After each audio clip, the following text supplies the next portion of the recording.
আল্লাহুম্মা সাইয়্যিদিনা মাওলানা মুহাম্মদ ওয়া আলা আলি সাইয়্যিদিনা মাওলানা মুহাম্মদ। আহারে মদিনাবাসী,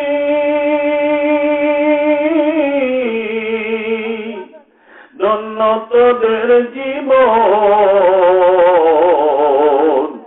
তোদের মাঝে ঘুমিয়ে আছে দোজাহানের মহাজন। আল্লাহুম্মা সাল্লি আলা সাইয়্যিদিনা মাওলানা মুহাম্মদ ওয়া আলা আলি সাইয়্যিদিনা মাওলানা মুহাম্মদ।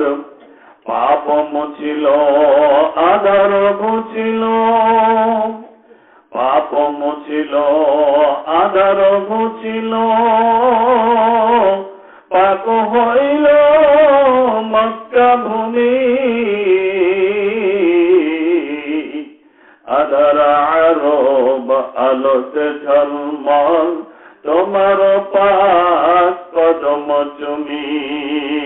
আল্লাহুম্মা সাল্লি আলা সাইয়্যিদিনা মাওলানা মুহাম্মদ ওয়া আলা আলি সাইয়্যিদিনা হাবিবানা মুহাম্মদ। মক্কার পরে আরব দেশে যেতায় মা আমিনার ঘর, খোদার করুণা কাউসার হয়ে জ্বলছে সে তাই বারংবার। আল্লাহুম্মা সাল্লি আলা সাইয়্যিদিনা মাওলানা মুহাম্মদ ওয়া আলা আলি সাইয়্যিদিনা শাফিঈনা মুহাম্মদ। আলহামদুলিল্লাহ।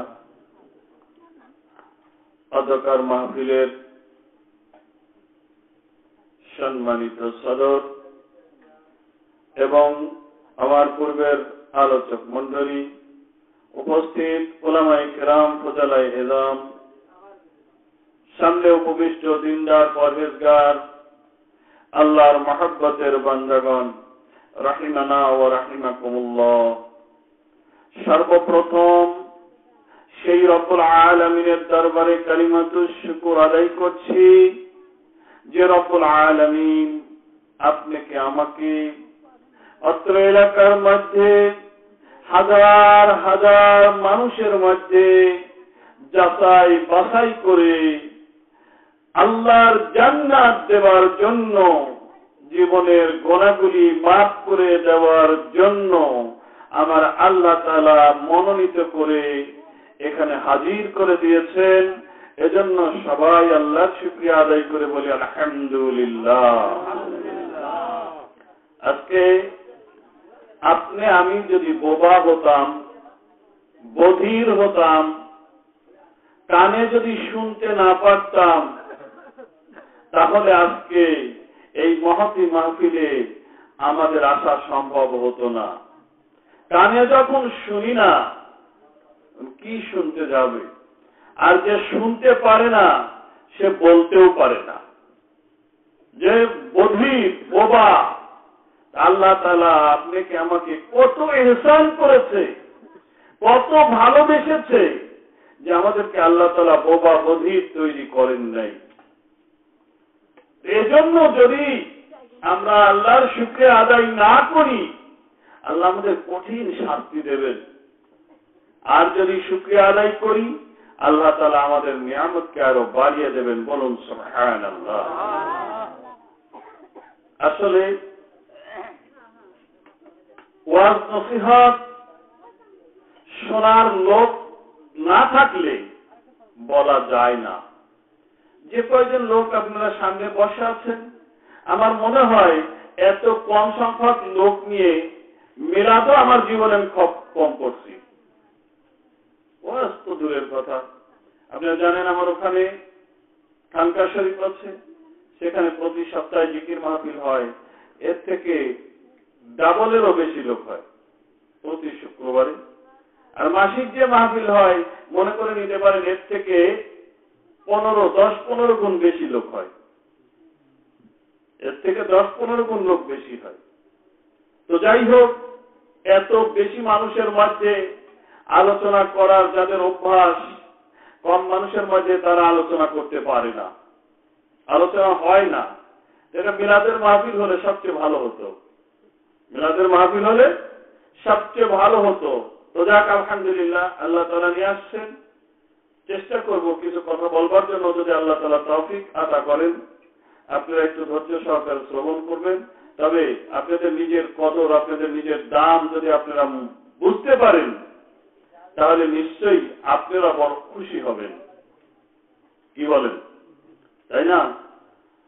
তো আমার পূর্বের বক্তাও বলে গেছে যে এই মাহফিলে যারা আসছে তাদের সগীরা গুনাহ আল্লাহ তাআলা মাফ করে দিয়েছেন। সগীরা গুনাহ মাফ করে দিয়েছেন। আর যদি মাহফিল শোনার পরে নিজের জীবনের ভুলটা বুঝে তওবা করে নেয়, আল্লাহ তাআলা জীবনের সগীরা, কবিরা, শিরকি, বেদাতি, জাহেলি, বাতিনি সকল গুনাহ মাফ করে দেবেন। বলুন সুবহানাল্লাহ। আল্লাহ মাফ করে দেওয়ার জন্যই এখানে নিয়ে এসেছেন। আল্লাহ ভালোবাসেন। আপনি যে একবার সুবহানাল্লাহ আলহামদুলিল্লাহ বলছেন, কত নেকি হবে, কত নেকি হবে। একবার সুবহানাল্লাহ বললে এই পৃথিবীর শূন্য জায়গা পরিপূর্ণ করতে যত নেকির প্রয়োজন, আপনার আমার আমল নামায় আল্লাহ তাআলা তত পরিমাণ নেকি দিয়ে দেবেন। জোরে বলেন সুবহানাল্লাহ। আল্লাহ নেকি দিয়ে দেবেন। তো এই যে নেকি দেবেন, আল্লাহ দেওয়ার জন্যই তো আপনাকে আমাকে আল্লাহ তাআলা বাছাই করেছেন, বাছাই করে নিয়ে এসেছেন। কতজনই তো মাইকের আওয়াজ শুনেছিল যে আজকে রঘুনন্দনপুর কার বাড়িতে,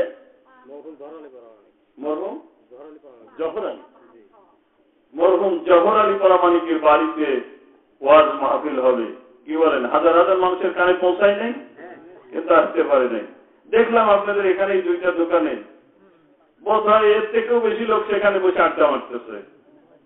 কি বলেন, আল্লাহ তাআলা তাদের কপালের জোটাই নাই এটা। কবির ভাষায় কবি বলেন, জহুরি জহুর চেনে, শুয়োরে চেনে কচু, স্টিমারের খালাসি চেনে চিংড়ি মাছের কদু। জহুরি জহুর চেনে, শুয়োরে চেনে কচু, স্টিমারের খালাসি চেনে চিংড়ি মাছের কদু। ও বাজান, যারা আল্লাহওয়ালা, যারা আল্লাহর হেদায়েত পাবে, যারা আল্লাহর জান্নাতে জায়গা পাবে, যারা আল্লাহর জান্নাতে যাবে, তারা আল্লাহর জান্নাতের বাগানগুলি চিনতে পারে। আর যাদের কপালে আল্লাহর জান্নাত নাই, তারা আল্লাহর জান্নাতের বাগান চিনতে পারবে না। কি বলেন, জহুরি জহুর চেনে, আর শুয়োর চেনে কচু, আর স্টিমারের খালাসি চেনে চিংড়ি মাছের কদু। বুঝতে পারছেন? এই জন্য বাজান, এই মাহফিলের কদর আমার আল্লাহ তাআলা যাদেরকে ভালোবেসেছেন, আমার আল্লাহ তাআলা যাদেরকে জান্নাত দান করবেন, আমার আল্লাহ তাআলা যাদের গুনাহগুলি মাফ করে দেবেন, তাদেরকেই আল্লাহ তাআলা এই মাহফিলের কদর বুঝবার তৌফিক, শক্তি, জ্ঞান দান করেছেন। আর সেই শক্তি বলে হেদায়েত প্রাপ্ত হয়ে, জ্ঞান প্রাপ্ত হয়ে আপনি আমি সবাই এই রিয়াজুল জান্নাহ বেহেশতের বাগানের ভিতরে বসবার সুযোগ পেয়েছি। 2টা মজলিস দুনিয়ায় হয়, একটা হলো মজলিসে রহমানি, আর একটা হলো মজলিসে শয়তানি। এই ওয়াজের মাহফিলে যারা আসে নাই, মজলিস করছে তারাও, ওইটা হলো মজলিসে শয়তানি। শয়তানের মজলিস, এরা সবাই শয়তানের অনুসারী, শয়তানের চেলাপেলা। শয়তান ওদেরকে ধোঁকা দিয়ে, বিভিন্ন রকমের ওয়াসওয়াসা দিয়ে ওদেরকে মাহরুম করে রেখে দিয়েছে। আর আমি আপনি শয়তানের সঙ্গে জিহাদ করে এখানে এসেছি। শয়তান আমার আপনারও ধোঁকা দিতে চেষ্টা করেছিল, কি বলেন, ঠিক না বেঠিক?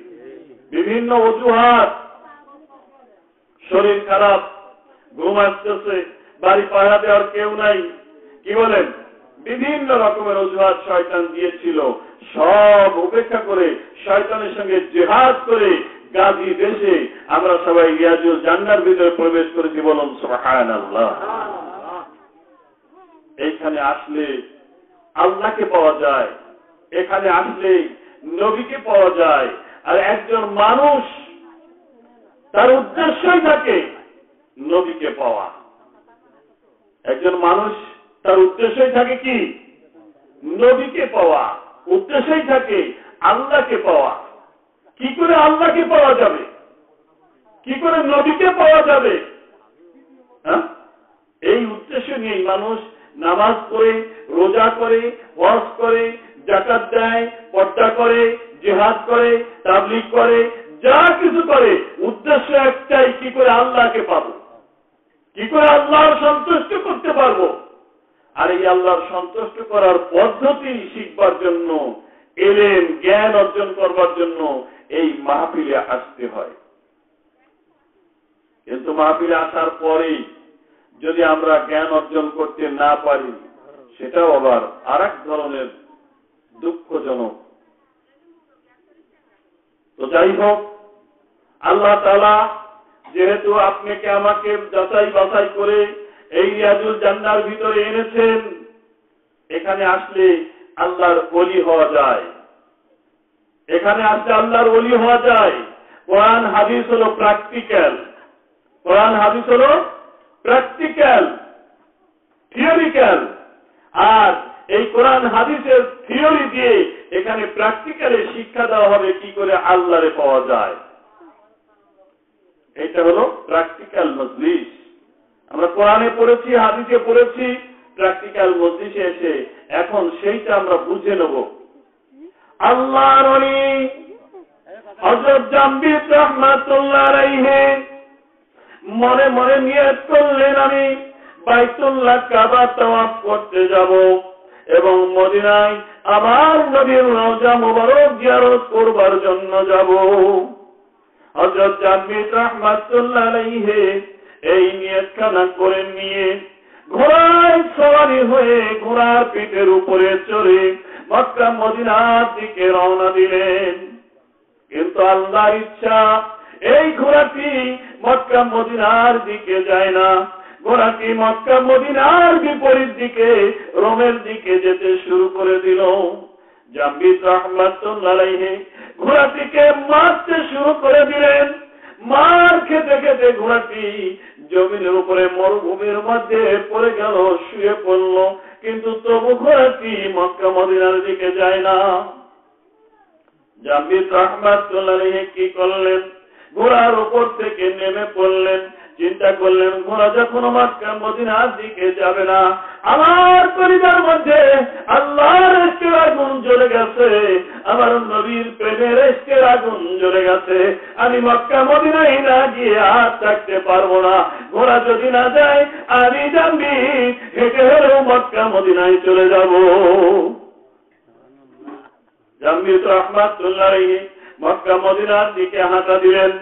কিছু সময় ঘোড়াটি জমিনের উপরে বসে থেকে লাফ দিয়ে উঠে পড়ে দৌড়াইতে দৌড়াইতে গিয়ে জামবিদ রাহমাতুল্লাহ আলাইহির পিঠের দিকে জামাটা কামড়ে ধরে এমনি কাঁধের উপরে তুলে নিয়ে ঘোড়াটা আবার রোমের দিকে, মক্কা মদিনার উল্টা দিকে দৌড়াইতে শুরু করে দিল।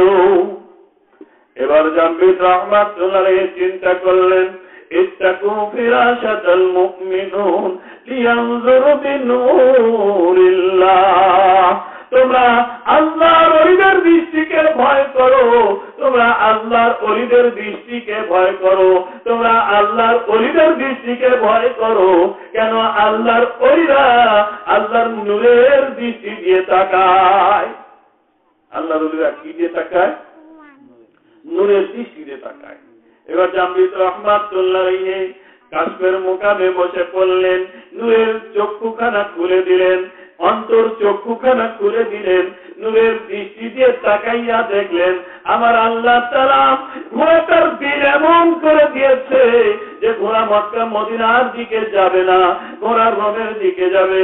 জামবিত রহমাতুল্লাহ আলাইহি তখন চিন্তা করলেন আমার আল্লাহ যখন ঘোড়ার দিলটা এমন ঘুরিয়ে দিয়েছেন, ঘোড়া যখন মক্কা মদিনার দিকে যাবে না, রোমের দিকে যাবে, ঘোড়ার পিঠের উপরে বসে থাকবো, ঘোড়া যেখানে নিয়ে যায় সেখানেই যাব। ঘোড়াকে দৌড়াইতে শুরু করে দিল, দৌড়াইতে দৌড়াইতে রোম রাজ্যের সীমানায় যখন পৌঁছিয়ে গেছে, ওই রোমের বাচ্চার একটি পাগলি মেয়ে ছিল। এই দুইটারে এখান থেকে সরাই যাচ্ছে। রোমের বাচ্চার একটা পাগলি মেয়ে ছিল। এই পাগলি মেয়েটি 13-14 বছর বয়স। এই পাগলি মেয়েটি 4 বছর ঘরের দরজা বন্ধ করে দিয়েছে। 4 বছর কারোর সঙ্গে কোনো কথা বলে না, 4 বছর কোনো খানা খায় না, 4 বছর পেশাব পায়খানা করে না, ঘরের দরজা বন্ধ করে ঘরের ভিতরে থাকে। কি বলেন, একজন মানুষ 4 বছর খানা না খেয়ে পেশাব পায়খানা না করে বাঁচতে পারে? কি বলেন, বাঁচতে পারে না? পারে না। কিন্তু যদি আমার আল্লাহ বাঁচায় তাহলে সম্ভব। কি বলেন? এই যখন জামবিত রহমাতুল্লাহ আলাইহির ঘোড়াটি রোম রাজ্যের সীমানায় চলে এসেছে, এই রোমের বাচ্চার পাগলি মেয়েটি আব্বাকে ডেকে ডেকে বলছে, আব্বা, ও আব্বা। মেয়েটি যখন 4 বছর পরে আব্বাকে ডাকে, আব্বার কলিজার ভিতরে মায়া দয়া উতলাই ওঠে।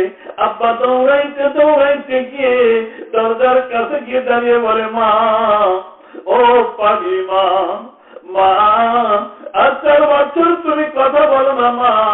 ও মা, আজকে তুমি আমাকে এমন করুণ সুরে কেন রাখছো মা? তোমার কি হয়েছে মা, বলো। মা, আমি তোমার দরজার পাশে এসে গেছি মা, আমার তোমার দরজাটি খুলে দাও মা, তুমি কেন ডাকছো আমাকে বলো। ও মা, আর 4 বছর বিগত হয়ে গেল মা, তুমি আমার খানা খাও না, তুমি আমাকে আব্বা বলে ডাকো না, মাকে মা বলে ডাকো না। ও মা, তোমার কি হয়েছে মা, তুমি বলো। রোমের বাচ্চার পাখি মেয়েটি বলে, আব্বা, আপনি যে প্রশ্নগুলি আমাকে করছেন আব্বা, এই প্রশ্নের জবাব দিতে পারবে আপনার রাজ্যের সীমানায় লাল রঙের ঘোড়ায় সবুজ রঙের পোশাক পরা একটা যুবক আছে। ওই যুবকের কাছে প্রশ্ন করলে আপনার জবাবগুলি পেয়ে যাবেন।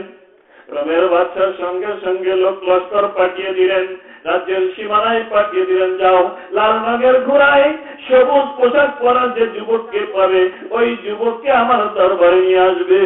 যাও, ওই যুবককে আমার দরবারে নিয়ে আসবে। রোম রাজ্যের বাদশার লোকজন সবাই রাজ্যের সীমানায় গিয়ে তল্লাশি করতে করতে একটা যুবককে পেয়ে গেল, লাল ঘোড়ায় চড়া সবুজ পোশাক পরা।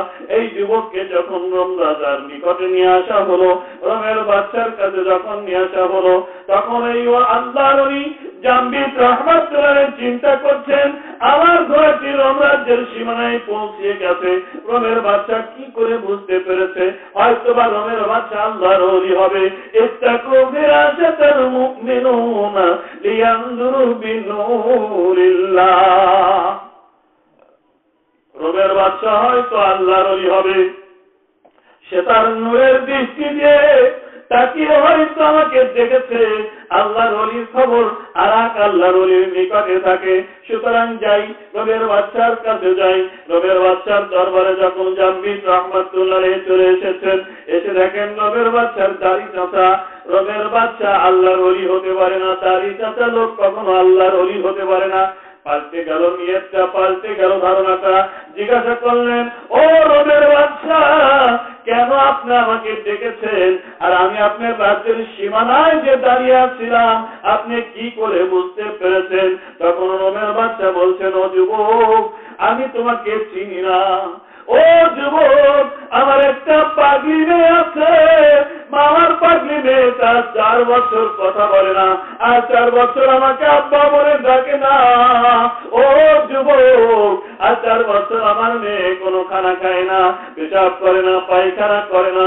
ও যুবক, মেয়েকে যখন জিজ্ঞাসা করলাম, মা আর 4 বছর পরে তুমি আমাকে আব্বা বলে ডেকেছো, মা কেন আর 4 বছর তুমি আমাকে ডাকো না, কেন আর 4 বছর তুমি খানা খাও না মা?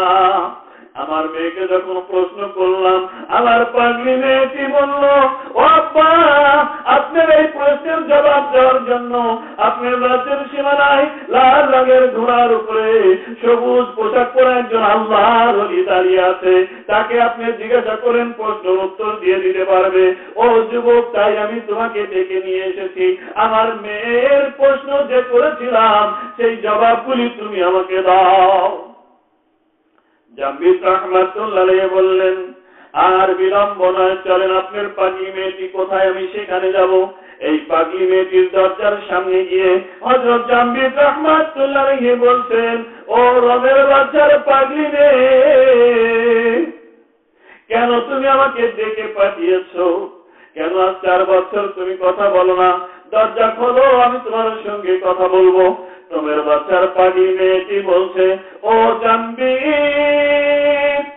ও আল্লাহর ওলি, দরজা খুলবো না, আমি যুবতী নারী আর তুমি যুবক, তোমার সঙ্গে আমার দেখা দেওয়া জায়েজ হবে না। তুমিও আল্লাহর ওলি, আমিও আল্লাহর ওলি, যতই দুইজন আল্লাহর ওলি হই না কেন, আমি তোমার সঙ্গে দেখা দিতে পারবো না, তুমি আমাকে দেখতে পারবে না, এটা হারাম। ও জাম্বি, আল্লাহর ওলি, ইত্তাকু ফিরাশাতাল মুমিনুনা লিয়ানজুরু বিনুরিল্লাহ। ও জাম্বি, ও আল্লাহর ওলি, তুমি তোমার নূরের দৃষ্টি দিয়ে তাকিয়ে দেখো।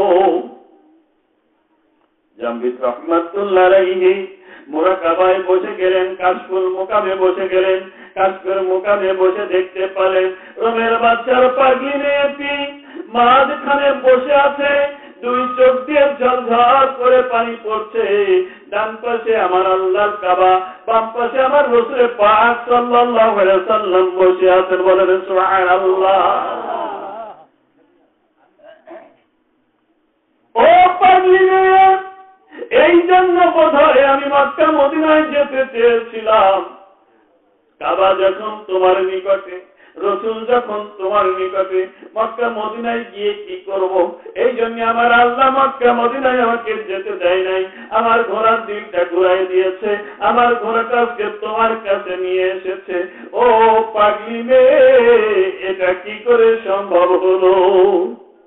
কি করে সম্ভব হলো? কাবা তোমার ডান পাশে আর নবী তোমার বাম পাশে। কি বলেন? এক শ্রেণীর লোক এই ওয়াজ শুনলে কি বলবে জানেন? এই দেখো একটা ভণ্ডামি, কাবা ঘর, এটা ঘর, যে ঘরে দিনটা 24 ঘন্টা মানুষ তাওয়াফ করতেছে, সেই ঘর বলে চলে আসে রোমে। কি বলেন? ও বাজান, আমার আল্লাহর পক্ষে কোনো কিছু অসম্ভব নয়। 4 বছর মেয়েটি খায় না, 4 বছর পেশাব পায়খানা করে না, এটা কি করে সম্ভব? ও বাজান, আমার আল্লাহর কোরআন, আমার রাসূলের হাদিস সবগুলি প্রমাণ করে দেবে। আমার নবী যে আসতে পারেন তাও প্রমাণ করে দেবে আল্লাহর রাসূলের হাদিস। আল্লাহর রাসূলের হাদিস, রাসূলের পাক সাল্লাল্লাহু আলাইহি ওয়াসাল্লাম বর্ণনা করেছেন, যখন কোন মানুষ ইন্তেকাল করে যায়, তার কবরের ভিতরে আমার আল্লাহ তাআলা রূহে সালেহা আমাকে উপস্থিত করে দিয়ে ওই মাইয়িতকে জিজ্ঞাসা করেন, মা হাজার রাজুল, আমাকে দেখিয়ে জিজ্ঞাসা করেন আমার আল্লাহ, আমাকে দেখিয়ে জিজ্ঞাসা করেন এই ব্যক্তিটি কি? ইতিহাস খুঁজে দেখুন, পৃথিবীতে প্রতি সেকেন্ডে 2,500 মানুষ মারা যাচ্ছে। ও বাজান, এই প্রতি সেকেন্ডে 2,500 মানুষের কবরের ভিতরে আমার নবীকে হাজির করে এই প্রশ্ন করা যদি আমার আল্লাহর পক্ষে সম্ভব হয়ে থাকে, আমার আল্লাহ তাআলা কি আমার রাসূলকে রোমের বাদশার পাগলি মেয়ের পাশে হাজির করে দিতে পারেন না? কি বলেন? পারেন না? বাজান বাস্তব একটা গল্প বলছি। 1947 সাল যখন ভারতে এক জাতি দ্বিজাতি টু নেশন থিওরি নিয়ে যুদ্ধ হচ্ছিল। টু নেশন থিওরি যারা ইতিহাস পড়েছেন তারা জানেন, এক জাতি দ্বিজাতি তথ্য নিয়ে যখন যুদ্ধ হচ্ছিল, হিন্দুরা বলেছিল হিন্দু মুসলমান ভাই ভাই, আর মুসলমানেরা বলেছিল না না, হিন্দু মুসলমান কোনদিন ভাই ভাই হতে পারে না। পারে নাকি? পারে? পারে না। হিন্দুরা কলার পাতার উল্টা দিকে খায়, আমরা সোজা দিকে খাই। হিন্দুরা অন্ন বলে, আমরা ভাত বলি। হিন্দুরা জল বলে, আমরা পানি বলি। হিন্দুরা বাবা বলে, আমরা আব্বা বলি। আজকাল আবার কিছু ভদ্রলোকরা ছেলে পেলে শিখাচ্ছে বাবা। কি বলেন? শিখাচ্ছে আজকে তুমি যে জাতিকে অনুসরণ করবা, কিয়ামতের দিন ওই জাতির সঙ্গেই তোমার হাসর নাসর হবে। এই জন্য হিন্দুরা জল বলে, মুসলমান জল বলা জায়েজ হবে না। হিন্দুরা অন্ন বলে, মুসলমানরা অন্ন বলা জায়েজ হবে না। হিন্দুরা কাকা বলে, মুসলমানদের কাকা বলা জায়েজ হবে না। হিন্দুরা আপনার কলার পাতার উল্টা দিকে খায়, মুসলমানের উল্টা দিকে খাওয়া জায়েজ হবে না। হিন্দুরা বাবা বলে, মুসলমানদের বাবা বলা জায়েজ হবে না। যদি কোন মুসলমান তার সন্তানদেরকে বাবা শিক্ষা দিয়ে থাকে, অবশ্যই অবশ্যই ওই মুসলমানের হাসর নাসর হিন্দুর সঙ্গে হবে। হিন্দুরা থাকবে কোথায়? সাকার জাহান্নামে। হিন্দুদের জাহান্নামী আলাদা, হিন্দুদের জাহান্নামের নাম হলো সাকার। এই সাকার জাহান্নামে হিন্দুরা থাকবে। যদি কোন মুসলমান শিক্ষার সংস্কৃতিতে মুসলমান মাংস বলতে পারবে না, মুসলমানরা গোস্ত বলবে, মুসলমানরা লবণ বলতে পারবে না, মুসলমানরা নুন বলবে। হিন্দুদের ভাষার সঙ্গে ভাষা মুসলমানরা মিলাইবে না। যদি মিলাই দেয়, হিন্দুরা যেখানে থাকবে, যে দোজকে থাকবে, মুসলমানরাও সেই দোজকে থাকবে। বাজার বাস্তব একটা গল্প বলি। সৌদি আরবের একজন আলেম ছিল, নাম হলো দাহান। এত বড় আলেম ছিল, মাথায় পাগড়ি পড়তো, মুখে দাড়ি ছিল, গায়ে জোব্বা ছিল, তাহাজ্জুদের নামাজ পড়তো, এশাকের নামাজ পড়তো, চাষের নামাজ পড়তো, জাওয়ালের নামাজ পড়তো, আওয়াবিনের নামাজ পড়তো। এছাড়া দৈনিক 6 ওয়াক্ত নামাজ পড়তো, ফজর, যোহর, আসর, মাগরিব, ইশা, বিতর। এইভাবে 11 ওয়াক্ত নামাজ প্রত্যেক দিন আদায় করত। এত বড় আল্লাহওয়ালা ছিল, তার আমলে কোনদিন কেউ ত্রুটি ধরতে পারে নাই। এই দাহান যখন ইন্তেকাল করে গেল, দাহানের কবর দেওয়া হলো। দাহানের কবর দেওয়ার পরে কিছুদিন পরে দাহানের কবরের পাশে আরেকটা কবর যখন খনন করা হচ্ছিল, কবর খনন করতে করতে দাহানের কবরের পাশ ভেঙে পড়ে গেল। এখন দেখা গেল দাহানের কবরের ভিতরে দাহানের লাশ নাই, দাহানের কবরের ভিতরে একটা যুবতী খ্রিস্টান মহিলার লাশ। দাহানের কবরের ভিতরে কার লাশ? যুবতী খ্রিস্টান মহিলার লাশ। সবাই আশ্চর্য হয়ে গেল, কি রে, এত বড় আলেম, এত আমল, যার কোনো ত্রুটি নাই, তার কবরের ভিতরে খ্রিস্টান মহিলার লাশ। ঘটনা কি? মক্কার আলেমেরা মক্কার মানুষের কাছে একে একে জিজ্ঞাসা করেন, ও মক্কার মানুষেরা, দাহানের জীবনের কোন ত্রুটি তোমাদের জানা আছে কিনা? মক্কার মানুষেরা বলেন না, দাহানের আমলে কোন ত্রুটি আমরা খুঁজে পাই নাই, দাহানের কথাবার্তার মধ্যে কোন ত্রুটি খুঁজে পাই নাই, দাহানের ব্যবহার আচারের মধ্যে কোন ত্রুটি খুঁজে পাই নাই, দাহানের কোন ত্রুটি আমরা দেখি নাই। মক্কার আলেমেরা চিন্তা করল, ওই ব্যক্তি সবচেয়ে ভালো যে ব্যক্তি তার স্ত্রীর নিকটে ভালো। সবচেয়ে ভালো কে? বলেন, সবচেয়ে ভালো কে? বলতে ভয় করতেছে, কি বলেন? আমরা তো কেউ স্ত্রীটা ভালো না। স্ত্রীটা ভরা ভরা মোদি ভাই আসতাম, আজ 50 বছর বিয়ে, ভরা ভরা সংসারে আমার জীবনটা চলে বুঝে ছাইয়া গেছে। কি বলেন? বলে কি বলে না? বলে কি বলে না? হ্যাঁ, বেশিরভাগই বলে। ও বাজান, স্ত্রীর কাছে ভালো থাকতে হবে, স্ত্রীকে মারা যাবে না। আমার রাসূল বলেছেন, স্ত্রী যদি শরীয়ত লঙ্ঘন করে, নামাজ না পড়ে, যদি রোজা না করে, যদি পর্দা না করে, যদি স্বামীর হক আদায় না করে, যদি স্বামীর পিতামাতার হক আদায় না করে, ওই স্ত্রীকে মারা যাবে না। যদি মারতে হয় মেসক দিয়ে মারতে হবে। মেসক দিয়ে মারার পরে যদি স্ত্রী ভালো না হয়, স্ত্রীর সঙ্গে বিছানা পৃথক করে 3 মাসে 3টা তালাক দিয়ে বাপের বাড়ি পাঠিয়ে দেওয়া লাগবে, মারা যাবে না। বুঝতে পারছেন? স্ত্রীর কাছে মন্দ হওয়া যাবে না। তাই বলে স্ত্রী বেপর্দায় বেড়াবে, স্ত্রী গান বাজনা শুনবে, বাহাদুরপুরের মেলায় যাবে। কি বলেন? স্ত্রী বেপর্দায় চলবে, বাহাদুরপুরের মেলায় যাবে না। স্ত্রীর এই সমস্ত কথা শোনা যাবে না। কি বলেন? জান্নাতা, ওই মহিলা দাউস, যে মহিলা স্বামীর সঙ্গে সঠিকভাবে দাম্পত্য জীবন যাপন না করে, ওই মহিলা দাউস, যে মহিলা অর্ধ উলঙ্গ অবস্থায় পরপুরুষের সামনে চলাফেরা করে, যে মহিলার কণ্ঠস্বর পরপুরুষ শুনতে পায়, যে মহিলার চুরির বাজনা পরপুরুষ শুনতে পায়, যে মহিলা কাপড় গোসল করার পরে নেড়ে দিলে পরপুরুষে দেখতে পায়, ওই মহিলা হলো দাউস।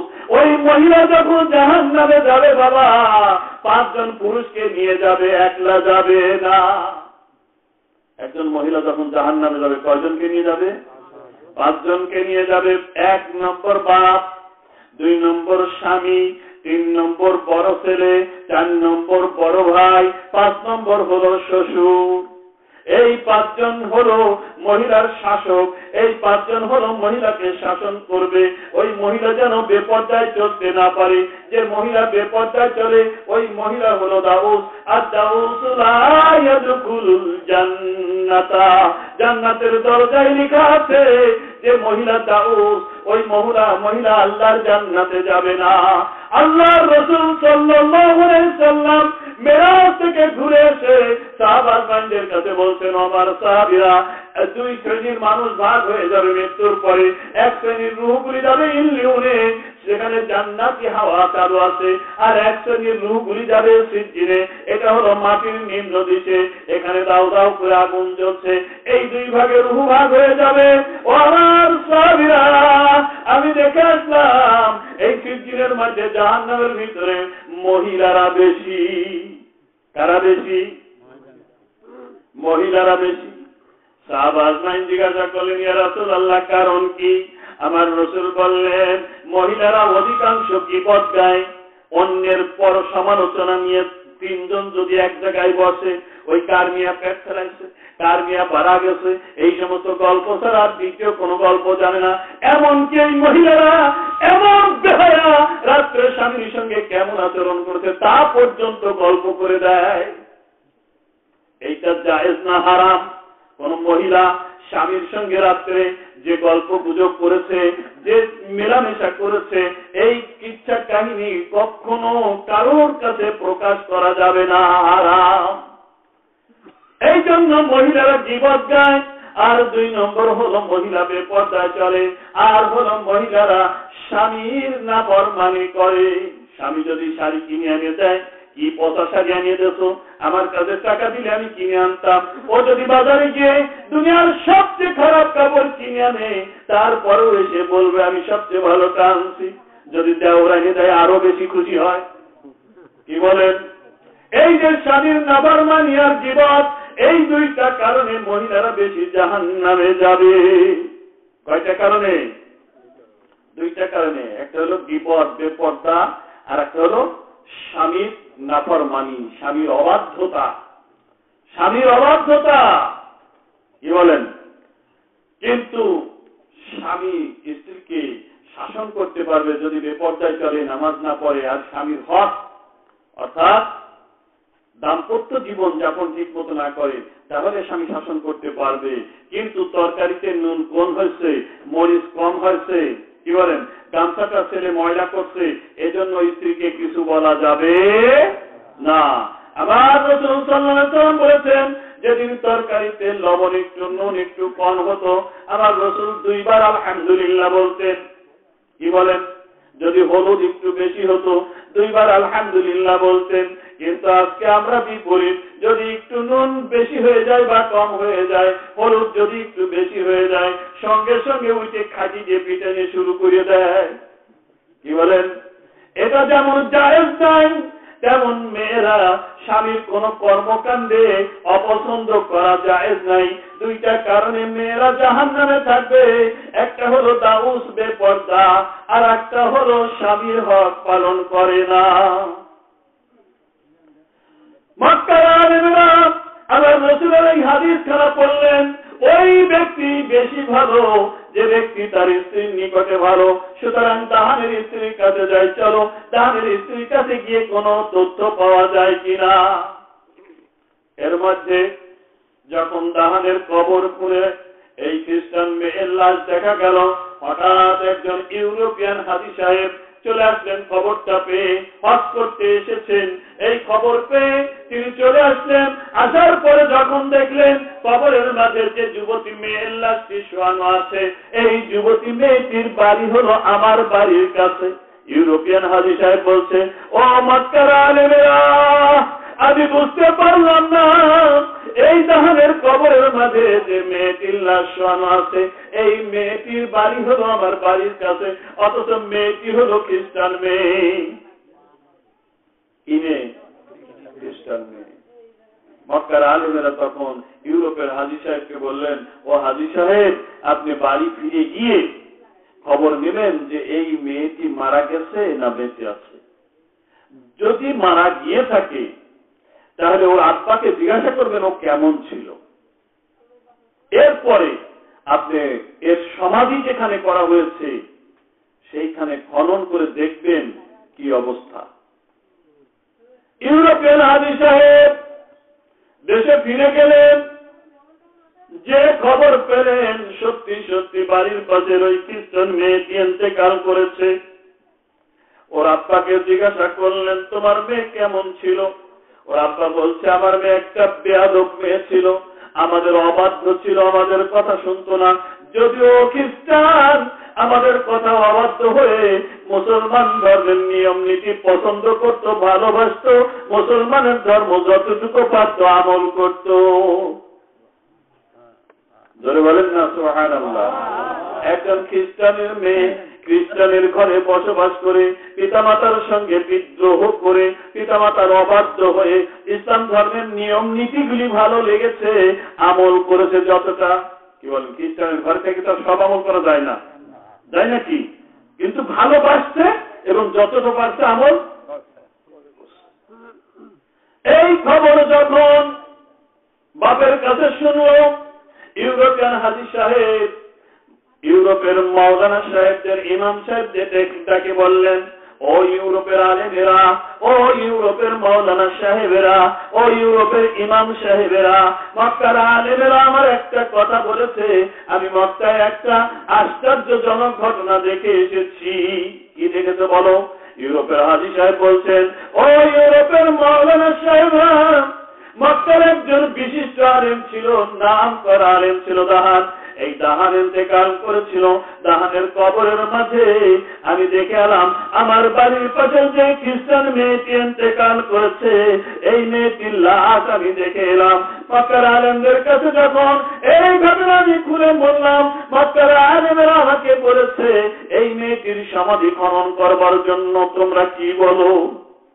একটা যুবতী মেয়ের কবর যদি কারোর কাছে না শুনে খনন করতে যাওয়া যায়, তাহলে কি বলেন অবস্থা? কি কি এটাও মাটির পড়বে না, তাই না? বেয়াদব যুবতী একটা মেয়ের কবর খুঁজতে যাওয়ার মনে কি মতলব? এই জন্য মক্কার সমস্ত আলেমদের ডাকছেন, ডাকার পরে বলছেন, বলার পরে সবাই যখন মত দিয়েছেন, কবর খুঁড়ে দেখা গেল এই কবরের ভিতরে দাহানের লাশ। বলেন নাউযুবিল্লাহ। কার লাশ? এত বড় আলেম, এত বড় আলেম।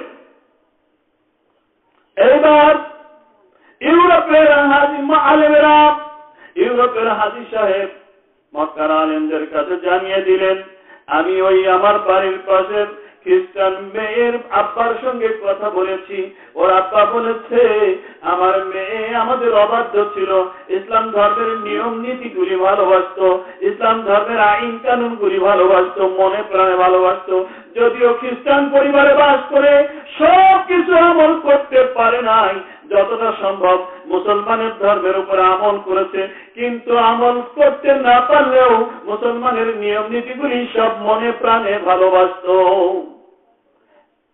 এবার মক্কার আলেমেরা চিন্তা করলো, বুঝতে পারলাম এই যে মুসলমানের নিয়ম নীতি ভালোবেসেছে, মান তাসাব্বাহা বিকওমিন ফাহুয়া মিনহুম, ওই খ্রিস্টান মেয়ে মুসলমানদের নিয়ম নীতি ভালো লাগার কারণে আজকে মুসলমানদের সঙ্গে তার হাসর নাসর হচ্ছে।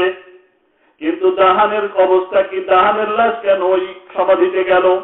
এইবার দাহানের স্ত্রীকে জিজ্ঞাসা করে, ও দাহানের স্ত্রী, আমার রাসূল হাদিসের মধ্যে বলে দিয়েছেন ওই লোকটি সবচেয়ে ভালো যে লোক তার স্ত্রীর নিকটে ভালো, সুতরাং তোমার স্বামী কেমন ছিল?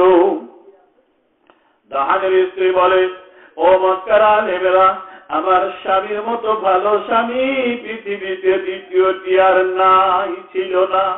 আমার স্বামীর মতো ভালো মানুষ কেউ ছিল না। আমার স্বামী গোপনে গোপনে আল্লাহর কাছে কাঁদত, ইবাদত বন্দেগী করত। আমার স্বামীর কোনো আমলের ত্রুটি নাই। আমার স্বামী আমার সঙ্গে কোনোদিন জোরে কথা বলে নাই, আমারকে কোনোদিন রাগারাগি করে নাই। তরকারিতে যদি লবণ হয়েছে আমার স্বামী আলহামদুলিল্লাহ 2 বার বলতেন। তরকারিতে যদি ঝাল হয়েছে আমার স্বামী আলহামদুলিল্লাহ 2 বার বলতেন। সুতরাং আমার স্বামী আমার সঙ্গে কোনোদিন খারাপ ব্যবহার করে নাই। আমার স্বামীর থেকে ভালো মানুষ নাই। অনেকে রাতের অন্ধকারে গোপনে গোপনে অনিসলামিক কিছু কার্যকলাপ করে থাকেন। আমার স্বামী কোশ্চিন কারো ইসলাম বিরোধী কোনো কাজ করে নাই। কি বলেন? প্রশংসা করতেছে স্ত্রী। মক্কার আলেমেরা বলেন, ও দাহানের স্ত্রী, আর একবার ভেবে চিন্তে তুমি বলো।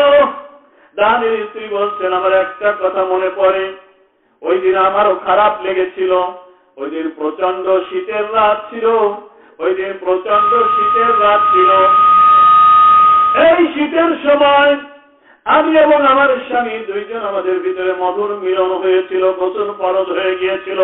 শেষ রাত্রে তাহাজ্জুদের সময় আমার স্বামী উঠে গোসল করে তাহাজ্জুদের নামাজ আদায় করেছিল।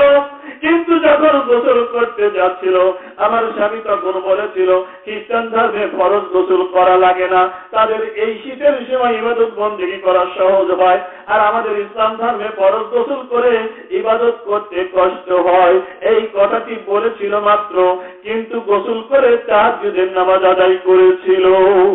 তখন মক্কার আলেমরা বললেন, এই যে খ্রিস্টান ধর্মের একটা নীতি মনে প্রাণে ভালো লাগার কারণে আজকে দানের মতো এত বড় আমলি আলেমে আজকে খ্রিস্টানদের সঙ্গে হাসর নাসর হচ্ছে। সুতরাং বাজান, যতই মুসলমানের ঘরে জন্ম নেই, যতই আমরা মুসলমান হই, যতই নামাজ পড়ি, রোজা করি, যদি আমাদের আমলের মধ্যে কোন হিন্দুয়ানি আমল, কোন খ্রিস্টানি আমল, কোন ইহুদিদের আমল আমাদের কথাবার্তা, আমাদের চলাফেরা, আমাদের লেবাস পোশাকের মধ্যে থেকে যায়, ও বাজান, হাসর নাসর ওদের সঙ্গে হবে। কি বলেন? বুঝতে পারছেন না? বুঝতে পারেন নাই? হ্যাঁ, যে কথা বলছিলাম বাজান, এই রমের বাচ্চার পাগলি মেয়ে, এই রমের বাচ্চার পাগলি মেয়ে, হ্যাঁ, তার কথা বলতে গিয়ে যে কথা বলছিলাম, রসুল হাজির হয়েছেন। আমি বাস্তব একটা ঘটনা আপনাদের কাছে তুলে ধরতে চেয়েছি। 1947 সালে যখন এক জাতি দ্বিজাতি তত্ত্ব নিয়ে আন্দোলন হচ্ছিল, কেউ বলছিল হিন্দু মুসলমান ভাই ভাই, আর কেউ বলছিল না হিন্দু। ঠিক করেন না, এটা পয়েন্ট দেন, এত দরকার নেই। হিন্দু মুসলমান ভাই ভাই না হতে পারে না, মুসলমান মুসলমান ভাই ভাই। আমার নবী বলেছেন, কুল্লু মুসলিমুনা ইখওয়াতুন। আমার নবী বলেছেন, সকল মুসলমান ভাই ভাই। সুতরাং নবীর কথার বিপক্ষে আমরা যেতে রাজি নাই। কি বলে, আছে নাকি?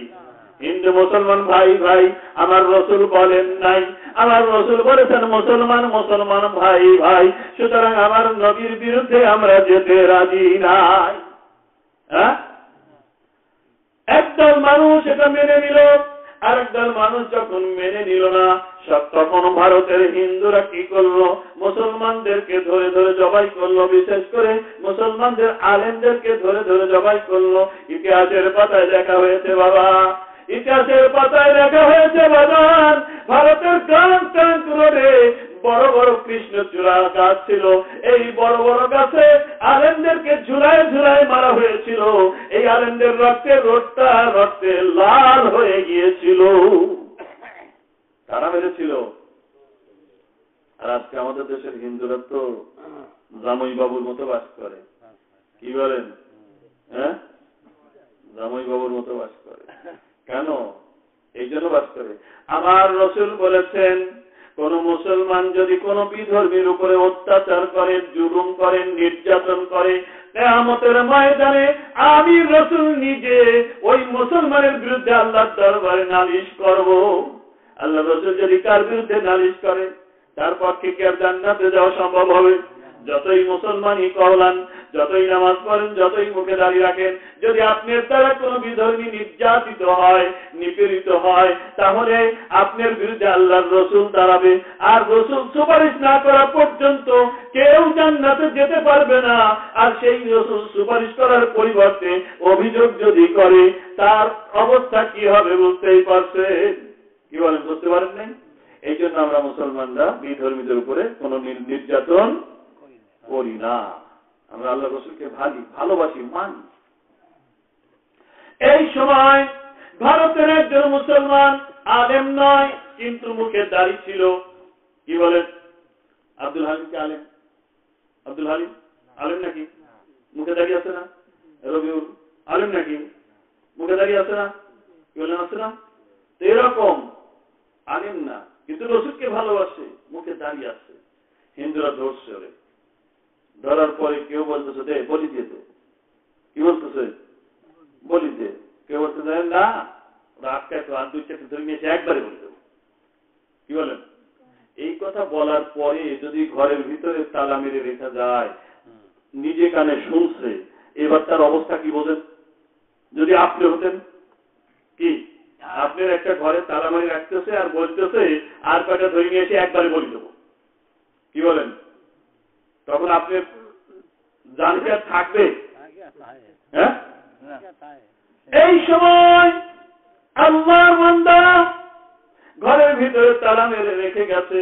কিছু সময় পরে আর দু চারজন মুসলমান ভাইকে ধরে নিয়ে আসছে, একবারে বলি দেবে। এখন মনে মনে চিন্তা করলো, মুসলমান আমরা কোনো কিছুকে ভয় করি না। দুনিয়ায় এসেছি, একদিন যেতেই হবে। আজ যাই আর কাল যাই, যেতেই হবে।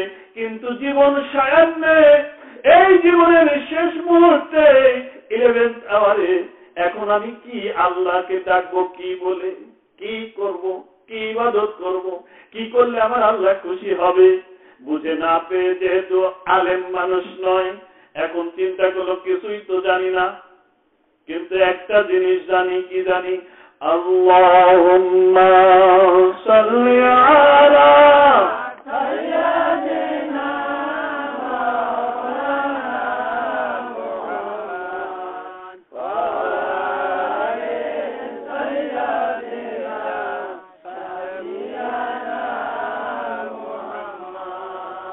এই দরুদটা জানে, এই দরুদটা জানে। কারণ কি জানেন? কারণ হলো এখন তো মিলাদ বন্ধই হয়ে গেছে, নাকি আছে আপনাদের দেশে মিলাদ? আছে। কয় কি সব তো বেদাতি আছে, তো মিলাদ ধরা পড়ে তার তো বেদাতি। কুল্লু বেদাতুন দালালা, কুল্লু দালালা ফিন্নার। সব বেদাতি জাহান্নামে চলে যাবে। মিলাদ পড়া, মিলাদ বন্ধ, শেষ, মিলাদ নাই দুনিয়া করার। কিন্তু আগে ও সুদখোর মরুক, ঘুষখোর মরুক, বেনামাজি মরুক, আর যেই মরুক, কি বলেন, মিলাদ 3 দিন, 5 দিন, 7 দিন, 40 দিন, কি বলেন, এরকম দিনগুলি মিলাদ হতো না? কি বলেন, হতো না? মিলাদ হতো।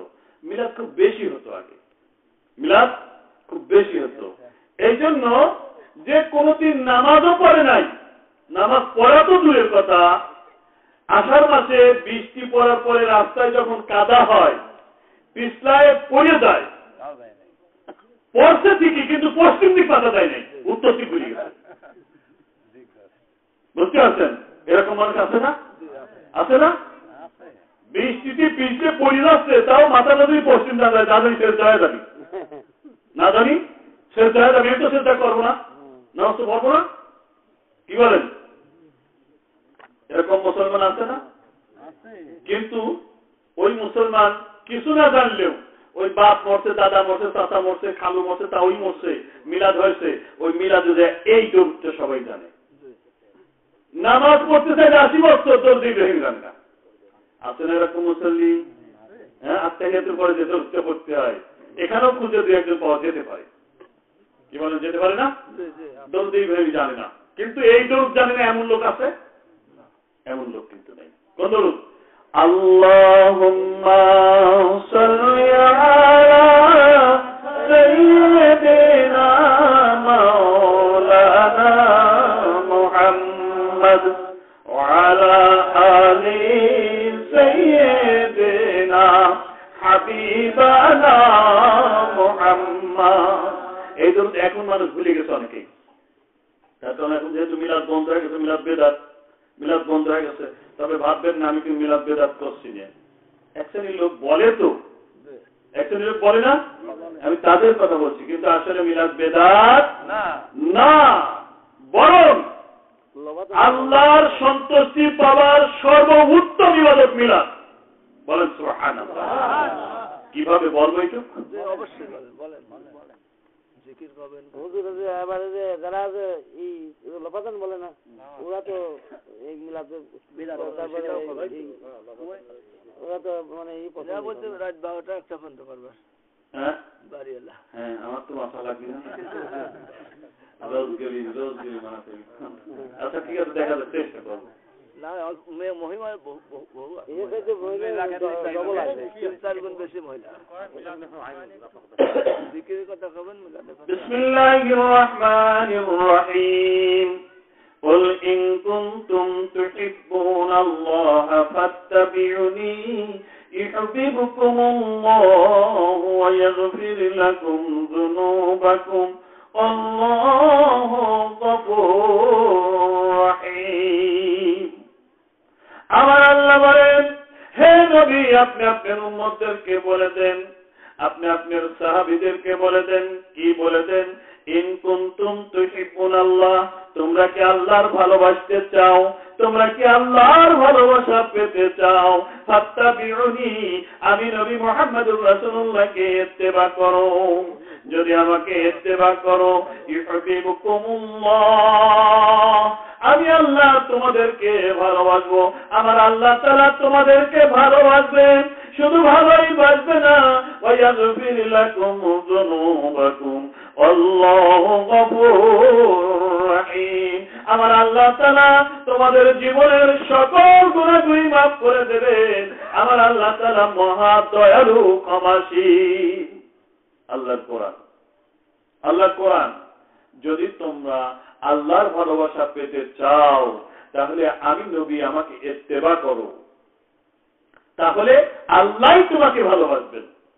আচ্ছা বলেন তো দেখি, শেখ হাসিনা যদি কাউকে ভালোবাসে, আর সেই লোকটা যদি এসে আমাদের এখানে সকলকেই হত্যা করে থুয়ে যায়, ওই লোকটা কোনো বিপদ আছে? কি বলেন, কোনো বিপদ আছে? যদি পুলিশ এসে ধরেও, তাহলে শেখ হাসিনা বলবে হ্যালো আমার লোক, পুলিশ এগিয়ে হেলা দেবে। কি বলেন, ঠিক নেবে? ঠিক। হ্যাঁ, তো শেখ হাসিনা ভালোবাসলে যদি এত বড় ক্ষমতা হয়, ওই শেখ হাসিনার যে প্রভু, আপনার আমার যে প্রভু মহান আল্লাহ যদি ভালোবাসে, তাহলে তার দাম কত? কি বলেন? তাহলে আল্লাহ ভালোবাসবে কি করলে? নবীকে ইত্তেবা করলে। নবীকে কি করতে হবে? ইত্তেবা করতে হবে।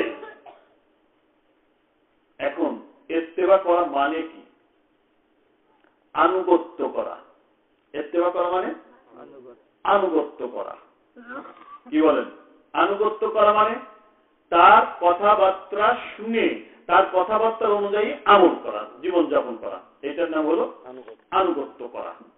তো বলেন তো দেখি, আপনি একজন নামাজি লোক, আপনি কি কোনো বেনামাজির ইত্তেবা করবেন? কোন চোরের ইত্তেবা করবেন? কোন মদখোরের ইত্তেবা করবেন? কোন ঘুষখোরের ইত্তেবা করবেন? কি বলেন, করবেন না। এখন আপনি কোন অপরিচিত লোক, যারে কোনোদিন দেখেন নাই, চেনেন না, সে চোর না ডাকাত না আল্লাহর ওলি, আপনি জানেন না, আপনি কি তাকে ইত্তেবা করবেন? না, ইত্তেবা করতে হলে আগে তাকে চেনা লাগবে, জানতে হবে। ইত্তেবা করতে হলে আগে তাহলে চেনা লাগবে, জানতে হবে তার সম্পর্কে। বুঝতে পারছেন? জানার পরে আপনার অন্তরের ভিতরে তার একটা মহব্বত পয়দা হবে। আপনার অন্তরের ভিতরে একটা মহব্বত পয়দা হবে। যেমন ধরেন আমরা ফুরফুরা হুজুরদেরকে ইত্তেবা করি, আমরা ফুরফুরা হুজুরদেরকে ইত্তেবা করি। কেন করি? কেন করি? এই জন্য করি বাজান, মুজাদ্দিদুজ্জামান ফুরফুরা দাদা হুজুর পীর শেখ কেবলা আবু বকর সিদ্দিকী রাহমাতুল্লাহ আলাইহি, ফুরফুরা মুজাদ্দিদুজ্জামান আবু বকর সিদ্দিকী রাহমাতুল্লাহ আলাইহি, তার দাদা পীরের বাড়ি চট্টগ্রামে মিরেশ্বরাইতে নূর মোহাম্মদ নিজামপুরীর বাড়িতে ইসালে সাহাবের মাহফিলে এসেছেন ওয়াজ করবেন। রাত দিনের বেলায় একটু বিশ্রাম করছেন, কিন্তু হিন্দু দাদা বাবুরা ঢোল ঢমর বাজায় পূজা করছে। দাদা হুজুর একজনকে পাঠিয়ে দিলেন, যাও ওদেরকে বলো আজকে সারা রাত আমার ওয়াজ নসিহত করতে হবে, এখন দিনে যদি বিশ্রাম করতে না পারি আমার কষ্ট হবে, ওরা একটু ঢোল ঢমর বাজানো বন্ধ রাখো। বন্ধ রাখে নাকি? তাই কি বলেন? লাকুম দীনুকুম ওয়ালিয়া দীন, তোমার ধর্ম তোমার কাছে, আমার ধর্ম আমার কাছে, আমি বন্ধ করবো না। দাদা হুজুর উঠে গেলেন, যে দেখলেন একজন পুরোহিত পূজা করছে, ধূপ নিয়ে নাচতেছে। জিজ্ঞাসা করলেন, বাবা পুরোহিত তোমার নাম কি? পুরোহিত বললেন, হুজুর আমার নাম প্রতাপ সিং। বাবা প্রতাপ সিং, আজ কত বছর এই মূর্তির তুমি আরাধনা করছো, পূজা করছো, ধ্যান করছো, বলো। প্রতাপ সিং বলছেন, হুজুর আজ 25 বছর হলো এই মূর্তিরে আমি পূজা আরাধনা করি। বাবা আজ 25 বছর এই মাটির মূর্তির তুমি পূজা আরাধনা করছো। বাবা এই মাটির মূর্তিকে একটু তোমার দিকে তুমি তাকাইতে বলো। কি বলেন? মাটির মূর্তি তাকাবে? তাকাবে? প্রতাপ সিং বলছেন, হুজুর মাটির মূর্তি কোনদিন কি তাকাইতে পারে? কয় বাবা আজ 25 বছর যারা উপাসনা করছো, আরাধনা করছো, সে যদি তোমার ডাকে সাড়া না দেয়, বাবা তোমার বিপদে কি উপকার তোমার করবে? বাবা তুমি কেন পূজা করছো? হুজুর তাহলে কার উপাসনা করলে এই মাটির মূর্তি আমার কথা শুনবে? দাদা হুজুর পীর সাহেব কেবলা বললেন, এক আল্লাহর ইবাদত বন্দেগী করো, এক আল্লাহর দাসত্ব করো, অবশ্যই মাটির মূর্তি তোমার কথা শুনবে। মাল্লাহুল মাওলা ফালাহুল কুল, যখন তুমি আল্লাহর হয়ে যাবে পৃথিবীর সকল কিছু তোমার তাবে হয়ে যাবে। হুজুর আপনি কার উপাসনা করেন? আমি ওই আল্লাহর উপাসনা করি। হুজুর তাহলে মাটির মূর্তিকে আপনি বলেন আপনার দিকে তাকানোর জন্য। দাদা হুজুর পীর সাহেব কেবলা মুজাদ্দিদুজ্জামান রাহমাতুল্লাহ আলাইহি বললেন, ও মাটির মূর্তি, আমি যে আল্লাহর উপাসনা করি ওই আল্লাহর হুকুমে তুমি আমার দিকে ফিরে তাকাও। সঙ্গে সঙ্গে মাটির মূর্তি দাদা হুজুরের দিকে ঘুরে তাকাইলেন। বলেন সুবহানাল্লাহ। ও বাজান এই ঘটনা যেদিন শুনেছি সেই দিন বুঝতে পেরেছি দাদা হুজুরের মতো আল্লাহর ওলি এই বাংলা, আসাম, বিহার, উড়িষ্যার আর কেউ নাই। এই জন্য দাদা হুজুরের অনুসরণ করি। কি বলেন, ঠিক না বেটি? এই ছবি এই প্রতাপ সিং এইবার দাদা হুজুরের পায়ের উপরে যে পড়লেন, হুজুর আপনার দুখানা পা ধরে হুজুর যে আল্লাহর ইবাদত করে মাটির মূর্তি আপনার কথা শুনে ওই আল্লাহর ইবাদত কি করে করতে হয় আমারে শিখায় দেন। দাদা হুজুর বলছেন, না বাবা হবে না। কেন হুজুর হবে না? বাবা তুমি হিন্দু, মুসলমান না হওয়া পর্যন্ত পারবে না। হুজুর আমাকে মুসলমান করেন। না বাবা হবে না। কেন হুজুর হবে না? বাবা তুমি নাপাক রয়েছো, তোমাকে পাক হতে হবে। হুজুর কি করে পাক হব? ও বাবা তোমার মোষগুলি কেটে ফেলো, বড় বড় মোষগুলি কেটে ফেলো, তোমার নখগুলি কেটে ফেলো। তুমি হিন্দু, এতদিন ফরজ গোসল করো নাই, আজকে তোমাকে ফরজ গোসল করতে হবে। মুসলমান হবার আগে গোসল করা ওয়াজিব। বাবা তুমি গোসল করে পবিত্র কাপড় পরে আসো, এরপরে তোমাকে আমি ইসলাম গ্রহণ করাবো। বুঝতে পারছেন? প্রতাপ সিং গোসল করে আসলো। দাদা হুজুর হাতে হাত দিয়ে কলমা পড়ায় মুসলমান তৈরি করলেন। প্রতাপ সিংয়ের নাম দিলেন সুফি আব্দুল মমিন। কি নাম দিলেন? সুফি আব্দুল মমিন। এই সুফি আব্দুল মুমিন দাদা হুজুরের সঙ্গে সঙ্গে থাকেন, সূরা কিরাত শিক্ষা করেন, মাসলা মাসাইলা শিক্ষা করেন, নামাজ শিক্ষা করেন, জিকির শিক্ষা করেন, সবকিছু শিক্ষা হয়ে গেল। সুফি আব্দুল মুমিন রাহমাতুল্লাহ আলাইহি বলছেন, হুজুর এখন আমি কি করব? দাদা হুজুর পীর সাহেব কেবলা বলছেন, ও সুফি আব্দুল মুমিন, আমার আল্লাহ কোরআনের সূরা তাহরিমের মধ্যে বলে দিয়েছেন, ইয়া আইয়ুহাল্লাযীনা আমানু কু আনফুসাকুম ওয়া আহলিকুম নারা। হে আমার বিশ্বাসী বান্দা বান্দীরা, তোমরা যারা আমি আল্লাহর উপরে ঈমান এনেছো, নিজে জাহান্নাম থেকে বাঁচো এবং তোমার পরিবার পরিজনদেরকে জাহান্নাম থেকে বাঁচাও। ও সুফি আব্দুল মুমিন, তুমি জাহান্নাম থেকে বেঁচে গিয়েছো, এবার তোমার পরিবার পরিজনদেরকে জাহান্নাম থেকে বাঁচাও। আর আমাদের ভিতরে একদল লোক আছে, নিজে জাহান্নাম থেকে বাঁচার পরে নিজের বউ সাল পল কোথায় কি করতেছে দেখা নাই শুনে নাই, সারা দুনিয়ার মানুষের বাঁচা বেড়াচ্ছে। কি বলেন? হ্যাঁ, দুনিয়ার মানুষের বাঁচায় বেড়াচ্ছে, অথচ নিজের বউ সে যখন দুনিয়ার মানুষের বাঁচানোর জন্য চলে গেছে, নিজের বউকে পর্দায় খড়ি করাচ্ছে, অথবা গরুটা ছুটি গেছে, দৈদ্য গরু নিয়ে এসে বাধা লাগতেছে। কি বলেন? পর্দা ছিল ফরজ। যাই হোক, আল্লাহ সাধারণ মানুষের এত বড় দায়িত্ব দেয় নাই, বলছে তুমি বাঁচো, তোমার পরিবার পরিজনদেরকে বাঁচাও, এইটুকুই তোমার দায়িত্ব, তোমার বাইরের দায়িত্ব নাই। তোমার আত্মীয় স্বজন আছে, তোমার প্রতিবেশী আছে, হ্যাঁ, তোমার পরিবার পরিজন আছে, তাদেরকে আগে বাঁচাও। তাদের বাঁচানো যদি শেষ হয়ে যায়, এরপরে তুমি চিন্তা ভাবনা করো। যাই হোক, সুফি আব্দুল মুমিন কি করলেন? এবার নিজের বাড়িতে চলে গিয়ে বউ, ছেলে, মেয়ে, পিতা মাতা, ভাই বোন সবার কাছে তাওহীদের দাওয়াত দিলেন। সবাই একযোগে বলে উঠল, তুমি ওই মূর্তির পুজো করতে করতে তুমি পাগল হয়ে গেছো, তোমার কথা আর এখন আমরা শুনবো না, তোমার কথা আর আমরা শুনবো না, তুমি বাড়িতে ভাগো, পাগলের জায়গা নেই আমাদের কাছে। এবার সুফি আব্দুল মুমিন রাহমাতুল্লাহ আলাইহি মুজাদ্দিদ জামান দাদা হুজুর পীর সাহেব কেবলাকে বললেন, হুজুর এখন কি করব? মুজাদ্দিদ জামান রাহমাতুল্লাহ আলাইহি বললেন, ও সুফি আব্দুল মুমিন, তুমি যত মাজার আছে এই মাজারগুলি জিয়ারত করো, আল্লাহর ওলিদের মাজার জিয়ারত করো। একদল লোক বলতেছে মাজার জিয়ারত করা বেদাত, শিরক। কি বলেন? বলতেছে না মাজার জিয়ারত করা শিরকি বা বেদাত বলতেছে। ও বাজার, না শিরকিও না বেদাতও না। তার কারণ যে সমস্ত আল্লাহর ওলিরা মাজার জিয়ারত করে, তারা কোনোদিন ওই মাজারের ওলির কাছে কিছু চায় না, আল্লাহর কাছে চায়। কার কাছে চায়? আল্লাহর কাছে। একদল আছে কবর জিয়ারত করলে কিবলার দিকে মুখ করে জিয়ারত করা লাগবে, কবরের দিকে মুখ করে জিয়ারত করা যাবে না। কে? তুমি কি কবরবাসীর কাছে চাচ্ছ? আচ্ছা কন্ত দেখি, যদি কবরের দিকে মুখ করে দোয়া করলে কবরবাসীর কাছে চাওয়া হয়, তো ফজরের নাম আসর নাম করি ইমাম সাহেব মুক্তাদির দিকে ঘুরে মুনাজাত করে, তাই মুক্তাদির কাছে চাই নাকি?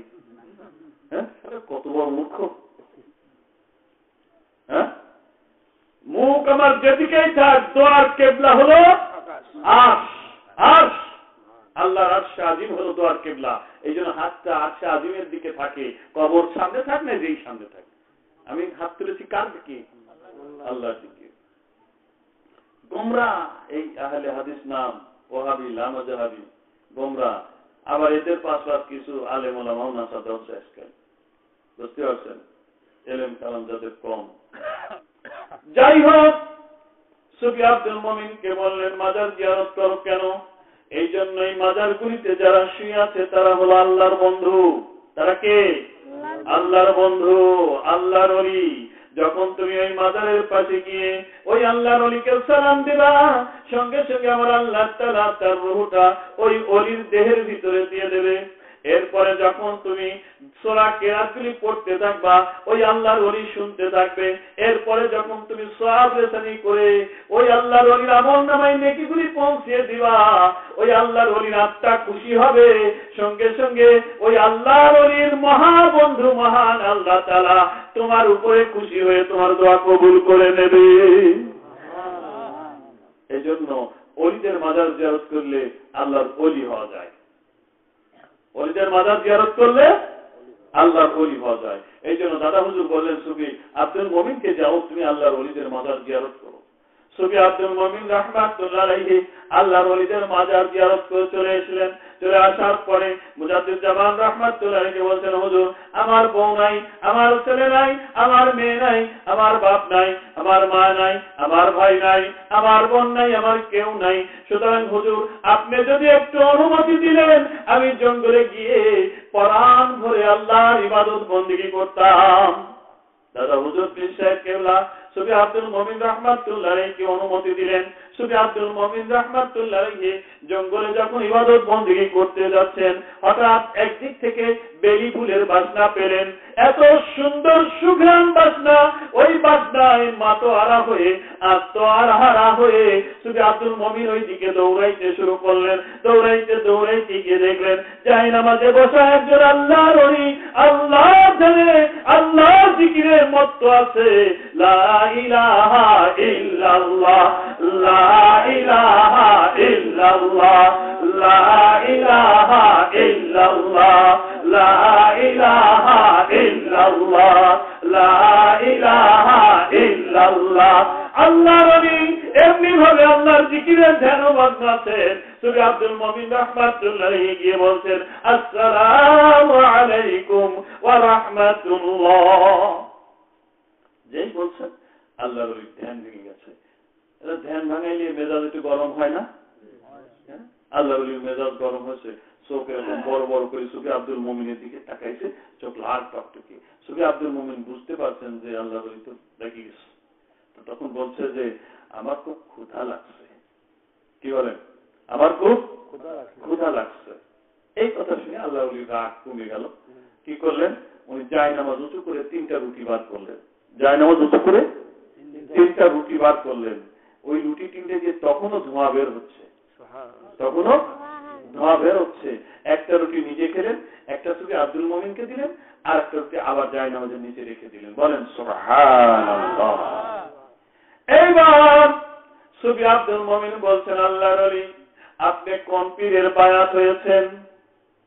আল্লাহর ওলি বলছেন, ও সুফি আব্দুল মুমিন তুমি যে মুজাদ্দিদ জামান ফুরফুরা দাদা হুজুর পীর সাহেব কেবলার বায়াত, আমিও সেই মুজাদ্দিদ জামান ফুরফুরা দাদা হুজুর পীর সাহেব কেবলার বায়াত। বলেন সুবহানাল্লাহ। সুফি আব্দুল মুমিন আবার বলেন, আল্লাহর ওলি কি করে আপনি আমার নামটা জানতে পারলেন? ও সুফি আব্দুল মুমিন তুমি জানো না মুজাদ্দিদ জামান রাহমাতুল্লাহ আলাইহি আমার কাছে খবর পাঠিয়ে দিয়েছে তোমাকে এখনই দাদা হুজুরের দরবারে যেতে হবে। নামটা কে বলছেন? দাদা হুজুর বলছেন। দাদা হুজুরের কাছ থেকে তোমার নাম শুনেছি। ও সুফি আব্দুল মুমিন আমি ওই দাদা হুজুরের মুরিদ, আমার নাম হলো আব্দুর রহমান। বলুন সুবহানাল্লাহ। ও আব্দুল মুমিন দাদা হুজুর তোমাকে স্মরণ করেছে, এই 2টা আনার তুমি গ্রহণ করো, একটা তুমি খাবে, একটা মুজাদ্দিদ জামান আমার পীর সাহেব কেবলা দাদা হুজুর পীর সাহেব কেবলাকে দেবে। কি বলেন? সুফি আব্দুল মুমিন রাহমাতুল্লাহ আলাইহি আনার 2টা নিয়ে একটা নিজে খেয়েছেন, আর একটা ব্যাগের ভিতরে নিয়ে দাদা হুজুরের দরবারে চলে গিয়েছেন। যাওয়ার পরে বলছেন, আসসালামু আলাইকুম ওয়া রাহমাতুল্লাহ। মুজাদ্দিদ জামান ফুরফুরা দাদা হুজুর পীর সাহেব কেবলা বলছেন, ওয়া আলাইকুমুস সালাম ওয়া রাহমাতুল্লাহি ওয়া বারাকাতুহু। ও আব্দুল মুমিন আমার আনার কি দাও। কি বলেন? আনারটি দাও। আনাতে জঙ্গলের ভিতর থেকে আব্দুর রহমান দিয়েছে, ফুরফুরার জমিনে বসেই দাদা হুজুর সেটা দেখেছেন। তা না হলে কি করে উত্তর দিয়েই বলছেন আমার আনারটি দাও। কি বলেন? এই সমস্ত ঘটনা শুনলে মনে চায় তার আনুগত্য করি, তাই আমরা করি। ও বাজান মুজাদ্দিদ জামান রাহমাতুল্লাহ আলাইহির একজন খলিফা ছিলেন মাওলানা রুহুল আমিন বসিরহাটি। এই মাওলানা রুহুল আমিন বসিরহাটি আমি গত 2 বছর আগে গিয়েছিলাম তারাগুনিয়ায়। এই তারাগুনিয়ায় যখন পদ্মার ভাঙন হচ্ছিল, মাওলানা রুহুল আমিন বসিরহাটিকে এই ভাঙন বন্ধ করবার জন্য দোয়ার অনুষ্ঠানের জন্য ডেকে নিয়ে আসা হয়েছিল। মাওলানা রুহুল আমিন বসিরহাটি কি করলেন? ছোট্ট একটা এরকম ছোট্ট শিশুর কাছে একটা চিঠি লিখে দিয়ে বললেন, বাবা এই চিঠিটা নিয়ে তুমি পানির ভিতরে ডুব দিয়ে দেখবে একজন মানুষ বসা আছে, ওই মানুষটার কাছে এই চিঠিটা দিয়ে তুমি চলে আসবে। ওই ছেলেটি মাওলানা রুহুল আমিন রাহমাতুল্লাহ আলাইহির চিঠিটা নিয়ে পানিতে ডুব দিয়ে আর ফিরে আসে না। এবার জায়গায় যে সমস্ত মানুষ ছিল সবাই বলাবলি করছে, আল্লাহ কি কাজ করলো আমাদের পীর সাহেব কেবলা, এই যে ছেলেটাকে নামায় দিলেন, এইখানে নদীর ভাঙন হচ্ছে, এইখানে খরস্রোত, এইখানে এই ছেলেটা কি করে ফিরে আসবে, হুজুর এই কাজটি কেন করলেন, দীর্ঘ সময় হয়ে গেল ছেলে তো ফিরে এলো না, আর কি কোনোদিন ফিরে আসবে, মনে হয় ফিরে আসবে না, এরকম কানা ঘোষা করছেন। কিন্তু মাওলানা রুহুল আমিন রাহমাতুল্লাহ আলাইহি এরকম চোখ টুকটা বন্ধ করে মাথাটা নিচে করে ধ্যানে বসে আছেন, কোনো কথা বলেন না। আধা ঘন্টা পার হয়ে গেল, ছেলেটি যখন উঠে এসেছে মাওলানা রুহুল আমিন রাহমাতুল্লাহ আলাইহি বলছেন, বাবা এত দেরি তোমার কেন হলো? ছেলেটি বলছেন, কিশোর বালক ছেলেটি বলছেন, হুজুর যে লোকের কাছে আপনি চিঠি দিয়ে পাঠিয়েছিলেন এই লোকটার চেহারা এত সুন্দর এবং তার কণ্ঠস্বর গলার আওয়াজ এত সুন্দর যে তার চেহারার দিকে আমি তাকিয়ে তার কথাগুলি শুনছিলাম, ফিরে আসার কথা আমার স্মরণ ছিল না। কি বলেন? জোরে বলেন না সুবহানাল্লাহ। এই লোকটি ছিল রাজার হযরত খিজির আলাইহিস সালাম। আধা ঘন্টা যখন পার হয়ে গেছে, খিজির আলাইহিস সালাম ছেলেটাকে বলছে, বাবা যাও যাও, তোমার জন্য সবাই চিন্তা করছে, তুমি চলে যাও। হুজুর যদি উনি আমার তাড়িয়ে না দিতেন আমি আসতাম না। বুঝতে পারছেন তো? দাদা হুজুরের খলিফা মাওলানা রুহুল আমিন রাহমাতুল্লাহ আলাইহি তার কি গুণ ছিল। এই মাওলানা রুহুল আমিন বসিরহাটি রাহমাতুল্লাহ আলাইহি পালকিতে চড়ে ওয়াজ করতে যাচ্ছেন একটা বিলের মাঝখান দিয়ে, বিলের মাঝামাঝি গিয়ে বলছেন, বাবা পালকিটা নামাও, এখানে একজন আল্লাহর ওলি আছে, তার সঙ্গে একটু মত বিনিময় করে কথা বলে যাই। সবাই বলছে, হুজুর কি বলেন আপনি, এই জায়গা তো বিল, এখানে ধানের চাষ হয়, এখানে পাটের চাষ হয়, এখানে আখের চাষ হয়, এই জায়গায় মাজার এলো কোথা থেকে, আল্লাহর ওলি কোথা থেকে এলো? বাবা বিশ্বাস যদি না হয় একটা কুড়াল নিয়ে আসো, আমি তোমাদেরকে দেখিয়ে দিচ্ছি। কুড়াল নিয়ে এসে কবর খুঁড়ে মাওলানা রুহুল আমিন রাহমাতুল্লাহ আলাইহি একটা আল্লাহর ওলির দেহ মোবারক বার করলেন, কাপড়ের পর্যন্ত কোনো ময়লা লাগে না। কি বলেন? এই কয়েকদিন আগে ডোবরা পীর সাহেব মারা গেলেন, আবু নাসের ফখরুদ্দিন আহমেদ, চিনেন না? এই পীর সাহেবের কবর কাটা হলো ওনার আব্বার কবরের পাশে। যখন কবর কাটা হলো ওনার আব্বার কাপড়ের কাপড় বেরিয়ে গেল। 42 বছর আগে ইন্তেকাল করেছে, ওই কাপড়ের কাপড় এখনো ওই রকম চকচক করছে। বলেন সুবহানাল্লাহ। এরপরেও কি বলতে হবে ফুরফুরা সিলসিলা হক না বাতিল? কি বলেন? উনি কোন সিলসিলায় ছিলেন? ফুরফুরা সিলসিলায় ছিলেন। বুঝতে পারছেন? এই জন্য আমরা ফুরফুরা সিলসিলা অনুসরণ করি। এই জন্য আপনাদের বলছিলাম যে কোন কারোর সম্পর্কে না জানলে তার অনুসরণ করা যায় না। তাহলে রসুলকে ইত্তেবা করলে আল্লাহ আমাদেরকে ভালোবাসবেন, আমাদের গুনাহগুলি মাফ করে দেবেন। তাহলে রসুলের ইত্তেবা অনুসরণ করতে হলে আগে রসুলকে ভালোবাসতে হবে, আর ভালোবাসতে হলে তার আগে রসুলকে চিনতে হবে। কি বলেন? তো রসুলের চিনার মাহফিলের নাম হলো মিলাদ মাহফিল। রসুলের চিনার মাহফিলের নাম হলো মিলাদ মাহফিল। মিলাদ মানে জন্মের সময়, যেমন দাদা হুজুরের যে সমস্ত কারামত আলোচনা করলাম, তার খলিফাগণের যে সমস্ত কারামত আলোচনা করলাম, এতে দাদা হুজুরকে আমরা চিনতে পারলাম যে কেমন মানুষ ছিলেন। কি বলেন? সুতরাং রসুলের জন্মের সময় যে মাজেদাগুলি ঘটেছিল এবং রসুলের জীবদ্দশায় যে সমস্ত মাজেদাগুলি ঘটেছিল, এইগুলি আলোচনা করার নাম হলো মিলাদ মাহফিল। মিলাদ আরবি শব্দ, এর অর্থ জন্মের সময়, এবং জন্মের সময়ের ঘটনা বলে আলোচনা করার নাম মিলাদ। আর এই আলোচনা করলে মানুষের পরিযায় রসুলের প্রেম ভালোবাসা জন্মাবে এবং রসুলকে মানুষ ইত্তেবা করবে। আর রসুলকে ইত্তেবা করলে আল্লাহ তাদেরকে ভালোবাসবে, শুধু ভালোই বাসবে না, তাদের জীবনের গুনাহগুলি মাফ করে দেবে। বলুন সুবহানাল্লাহ। আর আল্লাহ যাদের ভালোবাসবে তাদের কি আল্লাহ দুনিয়া আখিরাতে কোনো জায়গায় কষ্ট রাখবেন? কোথাও কষ্ট রাখবেন না। এই জন্যই বললাম যে আল্লাহর ভালোবাসা পাওয়ার সর্বোত্তম ইবাদত হলো মিলাদ। বুঝতে পারছেন? সুতরাং এই মিলাদকে যারা বেদাত করে তারা গোমরাহ। তারা কি? গোমরাহ। তারা আব্দুল ওহাব নজদির অনুসারী। আর আব্দুল ওহাব নজদি ছিল জেনাখোর। আব্দুল ওহাব নজদি ছিল জেনাখোর। এই যে আপনাদের রবিউলের কাছে বই আছে, এই মৌলানা সাহেবের কাছে আছে, বই আছে, বইতে লেখা আছে। জেনা করছিল আব্দুল ওহাব নজদি, এর অনুসারী ছিল ওহাবি, এর অনুসারীরা ছিল ওহাবি, সালাফি, মাহমাদি, মুহাম্মাদি। 1865 সালে এরা ইংরেজ সরকারের কাছে বলল যে এই 3-4টা নামের প্রতি মুসলমানদের ঘৃণাবোধ, আমাদের নাম পরিবর্তন করে আহলে হাদিস দেওয়া হোক। 1865 সালে এরা হচ্ছে আহলে হাদিস, এদের গুরু হল আব্দুল ওহাব নজদি জেনাকর। এবার ওদের কোনো কথা শোনা যাবে? ওরা নবীর দুশমন, ওদের ওই পীর গুরু সেই সর্বপ্রথম এই ফতোয়াগুলি দিয়েছিল যে মিলাদ বেদাত, কিয়াম শিরকি, আযানে মুনাজাত করা বেদাত, খয়রাত করা বেদাত, শবে বরাত করা বেদাত। এগুলি কে ফতোয়া দিয়েছিল? আব্দুল ওহাব নজদি জেনাকর। আব্দুল ওহাব নজদি জেনাকর। এখনো যারা এই ফতোয়া মেনে চলবে, মান তাশাব্বাহা বিকাউমিন ফাহুয়া মিনহুম।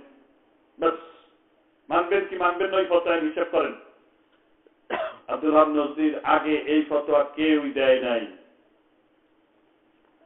যে কথা বুঝাইতে চেষ্টা করছিলাম বাজান, এই তাহারের মতো এত বড় আলেম খ্রিস্টান ধর্মের নিয়ম নীতি ভালো লাগার কারণে খ্রিস্টান ধর্মের সঙ্গে আসর নাসর হচ্ছে। আজকে আমার আপনার মাঝে যদি এগুলি ভালো লেগে যায়, তাহলে আপনি আমার কিন্তু ওদের সঙ্গেই আসর নাসর হয়ে যাবে। এই যে মুসলমান দাঁড়িয়েরা, কিছু সময় পরে তারে বলি দেওয়া হবে, সে কিছুই জানে না। আর যেহেতু মাওলানা নয়, কি আমল করবে কিছুই জানে না, শুধু জানে ওই বিলাদ বেশি বেশি পড়েছে, শুধু জানে ওই দরুদটা জানে।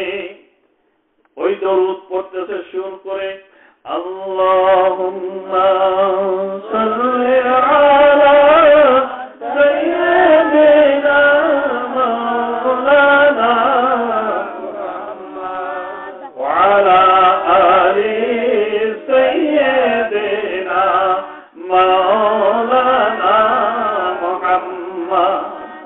কি বলেন? তাও পড়তেছে কখন? কিছু সময় পরে বলি হবে। কি বলেন? এরকম চিন্তায় যদি পড়া যায়, সে পড়া কেমন হয় জানেন? একদিন এক রাজার দরবারে, রাজাও আল্লাহওয়ালা, রাজাও কি আল্লাহওয়ালা, রাজার দরবারে আছে এক দরবেশ। তো দরবেশের কাছে রাজা বলতেছে, দরবেশ মশাই, আমি তো আল্লাহর ইবাদত করি, কিন্তু রাত জাগতে পারি না। কি বলো রাত জাগতে পারো না? রাত জাগার কোন ওষুধ আছে? হ্যাঁ, রাত জাগার ওষুধ আছে। কি? তুমি মৃত্যুর চিন্তা করবা। কিসের চিন্তা করবা? মৃত্যুর চিন্তা করবা। এটা খুব সোজা, ঠিক আছে। তো পরের দিন মৃত্যুর চিন্তা করছে, কিন্তু দেখেন না, একসময় ঘুম এসেই যায়। একসময় ঘুম, কি বলেন? আপনি আমিও তো মৃত্যুর চিন্তা করলে একসময় ঘুম আসবে, কি বলেন? আসবে না? এসে যায়। কিন্তু চিন্তা করার ভিতরে পার্থক্য আছে। যদি এরকম ঘরের ভিতরে আটকাতে আর কয়েক কিছু সময় পরে বলি দেবো, ওই সময় যে চিন্তা, এই সময় কি সেরকম চিন্তা হবে? কি বলেন? হবে না। তো যাই হোক, বাদশাহ ঘুম ঠেকাইতে পারে না। পরে আবার কিছুদিন পরে দরবেশ, দরবেশ তুমি যে বললে মৃত্যু চিন্তা করলে ঘুম আসে না, কই আমি তো মৃত্যু চিন্তা করছিলাম, তাও তো ঘুম ঠেকাইতে পারি না। কি তাও পারো না? তো তাহলে আমার কথা শোনো। শুনবা? হ্যাঁ শুনবো। তাহলে এক কাজ করো, 24 ঘন্টার জন্য তোমার রাজ্য আমার লিখে দাও। 24 ঘন্টার জন্য তোমার রাজ্য আমার এখন ওয়াদা করছে, লিখে দেওয়াই লাগবে। লিখে দেখছে আর মনে মনে ভাবতেছে যে শালা আর বন্ধ দরবেশ কায়দা করে আমার রাজ্যটা নিয়ে নিয়ে। কি বলেন? মনে মনে ভাবতেছে, কিন্তু কি করবো, বুঝে ফেলছি। এইবার রাজ্য যখন আমার সিংহাসন থেকে নামাও, আমি সিংহাসনে বসবো। দরবেশ সিংহাসনে বসে এখন যারা সৈন্য সামন্ত আছে বলছে, তোমরা কার? বলে সিংহাসনে যে বসবে তার। এখন সিংহাসনে তুমি বসেছ, তুমি আমাদের রাজা, তুমি যা বলবে তাই শুনবো। তাহলে আমি বলছি, রাজাকে বাঁধো, রাজা নিয়ে যাও কয়েদখানায়, জেলখানায় নিয়ে যাও। রাজার সামনে মদ দাও, শরাব দাও, রাজার সামনে পাইজি দাও, গান বাজনার ব্যবস্থা করো। কালকে সূর্য ওঠার পরে রাজারে বলি দেব। কি বলেন? রাজা কয়, আরে ভরা ভরা দরবেশ, রাজ্য লেহে নিলে তো নিলই, শেষ পর্যন্ত আমার জীবনটাও খেলিও। হ্যাঁ, জেলখানার মধ্যে বাইজি দেওয়া হলো, নাচ গান হচ্ছে, মদ পরিবেশন হচ্ছে, খাওয়া দাওয়া হচ্ছে, আমোদ প্রমোদ হচ্ছে, কিন্তু রাজার ঘুম নাই। কি বলেন? রাজা এইরকম, কি বলেন, হাতের ভিতরে মাথা দিয়ে রাজা বসে আছে। যখন সূর্য উঠে গেল, রাজার নিয়াশা হইল, রাজার চোখ দুই লাল টক টক করছে। দরবেশ বলছে, কি হয়েছে তোমার, চোখ দুইটা কেন তোমার লাল? এইবার সাবেক রাজা বলছে, ভণ্ড দরবেশ, রাজ্যটা ছিনাই নিয়েছ, আবার আমাকে এখন কতল করবে, আমার সঙ্গে মস্করা করো, কেন আমার চোখ লাল হয়েছে তুমি বুঝতে পাও না? তুমি আমাকে এখন কতল করে দেবে, এই চিন্তায় আমি বাইজির নাচ দেখি নাই, শরাব পান করি নাই, আনন্দ করি নাই, আমার ঘুম হয় নাই, চোখ লাল হয়ে গেছে। দরবেশ তুমি বুঝতে পারো না, আমার সঙ্গে মস্করা করো। দরবেশ বললেন, দাদা মশাই, আপনার রাজ্যে আপনি থাকেন, আমার রাজ্যে আমি চলে গেলাম। প্রমাণ করে দিলেন যে মৃত্যুর চিন্তা করলে ঘুম আসে না। কি বলেন, প্রমাণ করতে পারছেন না পারেন নাই? মৃত্যুর চিন্তা আসলে ঘুম হয় না, কিন্তু আল্লাহর বান্দা চক্ষুটা বন্ধ করে মৃত্যুর ভয় অন্তরে রেখে আমার নবী বলেছেন, যখন তুমি নামাজ পড়বে একটা সেজদা দিয়ে চিন্তা করবে দ্বিতীয় সেজদা দিতে পারবো কিনা জানি না। কি বলেন, এমন নামাজ পড়ছেন জীবনে, একটা সেজদা দিয়ে কি মনে মনে ভাবছেন যে দ্বিতীয় সেজদা দিতে পারবো কিনা জানি না, ডান দিকে সালাম ফিরাইতেই বাম দিকে ফিরাইতে পারবো কিনা জানি না। এরকম অন্তর নিয়ে নামাজ পড়ছেন কোনদিন? কি বলেন, পড়তে পারেন নাই, পড়তে পারবেন বাবা। আমি সেই পদ্ধতি একটু শিক্ষা দিতে চাচ্ছিলাম, কিন্তু আমি বুঝতেছি আমি জায়গা পর্যন্ত যেতে পারবো না। বুঝতে পারছেন? তবে এতটুকু আপনাদের বলি, এই তাসাউফের লাইনে যদি যান তাহলে পারবেন ইনশাআল্লাহ। তবে ওই রাজার মতো মৃত্যুর চিন্তা দুই রকম আছে, তাসাউফের লাইনে যাওয়াও দুই রকম আছে। কি বলেন, নামে মাত্র ফুরফুরা, কিন্তু কোনো মুরাকাবা মুশাহাদা নেই, হালাল হারাম বাসা নেই, পর্দা কায়েম নেই, ঢিলাকুলুক ব্যবহার নেই, হবে না। কি বলেন? আর যদি এগুলি করতে পারেন অবশ্যই হবে। কি বলেন? অবশ্যই হবে।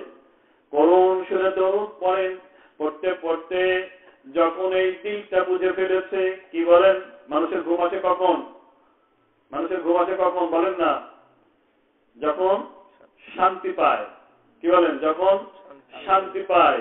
মানুষ যখন কোন পাপের কাজ করে এই আত্মাটা অশান্তি পায়, শান্তি পায় না। তার কারণ আপনার যে রূহটা, এই রুহ দোজখ দেখেছে, বেহেশত দেখেছে, দোজখের শান্তি দেখেছে, বেহেশতের শান্তি দেখেছে। আপনি যখন পাপের কাজ করেন আপনার এই রুহটা শান্তি পায় না, অশান্তি পায়। এই জন্য আপনার শরীরে ঘুম আসে না। এই জন্য বাজান যাত্রা দেখতে গেলে ঘুম আসে না, ফুটবল খেলা দেখতে গেলে ঘুম আসে না, নাটক দেখতে গেলে ঘুম আসে না, গান বাজনায় গেলে ঘুম আসে না। তার কারণ আপনার এই আত্মা তখন কষ্ট পায়, আহারে দেহটা জাহান্নামী হয়ে গেল। এই জন্য আত্মা কষ্ট পায়, ঘুম আসে না।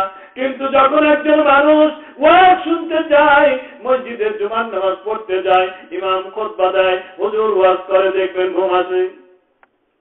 কি বলেন, ঠিক না বেঠিক? কেন ঘুম আসে বাজান? ওই সময় এই আত্মা বুঝতে পায় আল্লাহর এই বান্দা এমন নেকির কাজ করতেছে, আহারে এই বান্দা জান্নাতে যাবে। কি বলেন? যখন এইটা বুঝতে পারে তখন আত্মায় শান্তি পায়, আর তখনই চোখে ঘুম চলে আসে। তাই বলে সকলে ঘুম শুরু করে দেবেন না। এখন জিহাদ করা লাগবে। এখন কি করা লাগবে? জিহাদ করা লাগবে। জিহাদ করে ওয়াজ শুনতে হবে। শয়তান বলতেছে ঘুমায়, আর আপনি বলবেন না জিহাদ শয়তানের সঙ্গে। বুঝতেছেন তো? হ্যাঁ না? বুঝতেছেন না?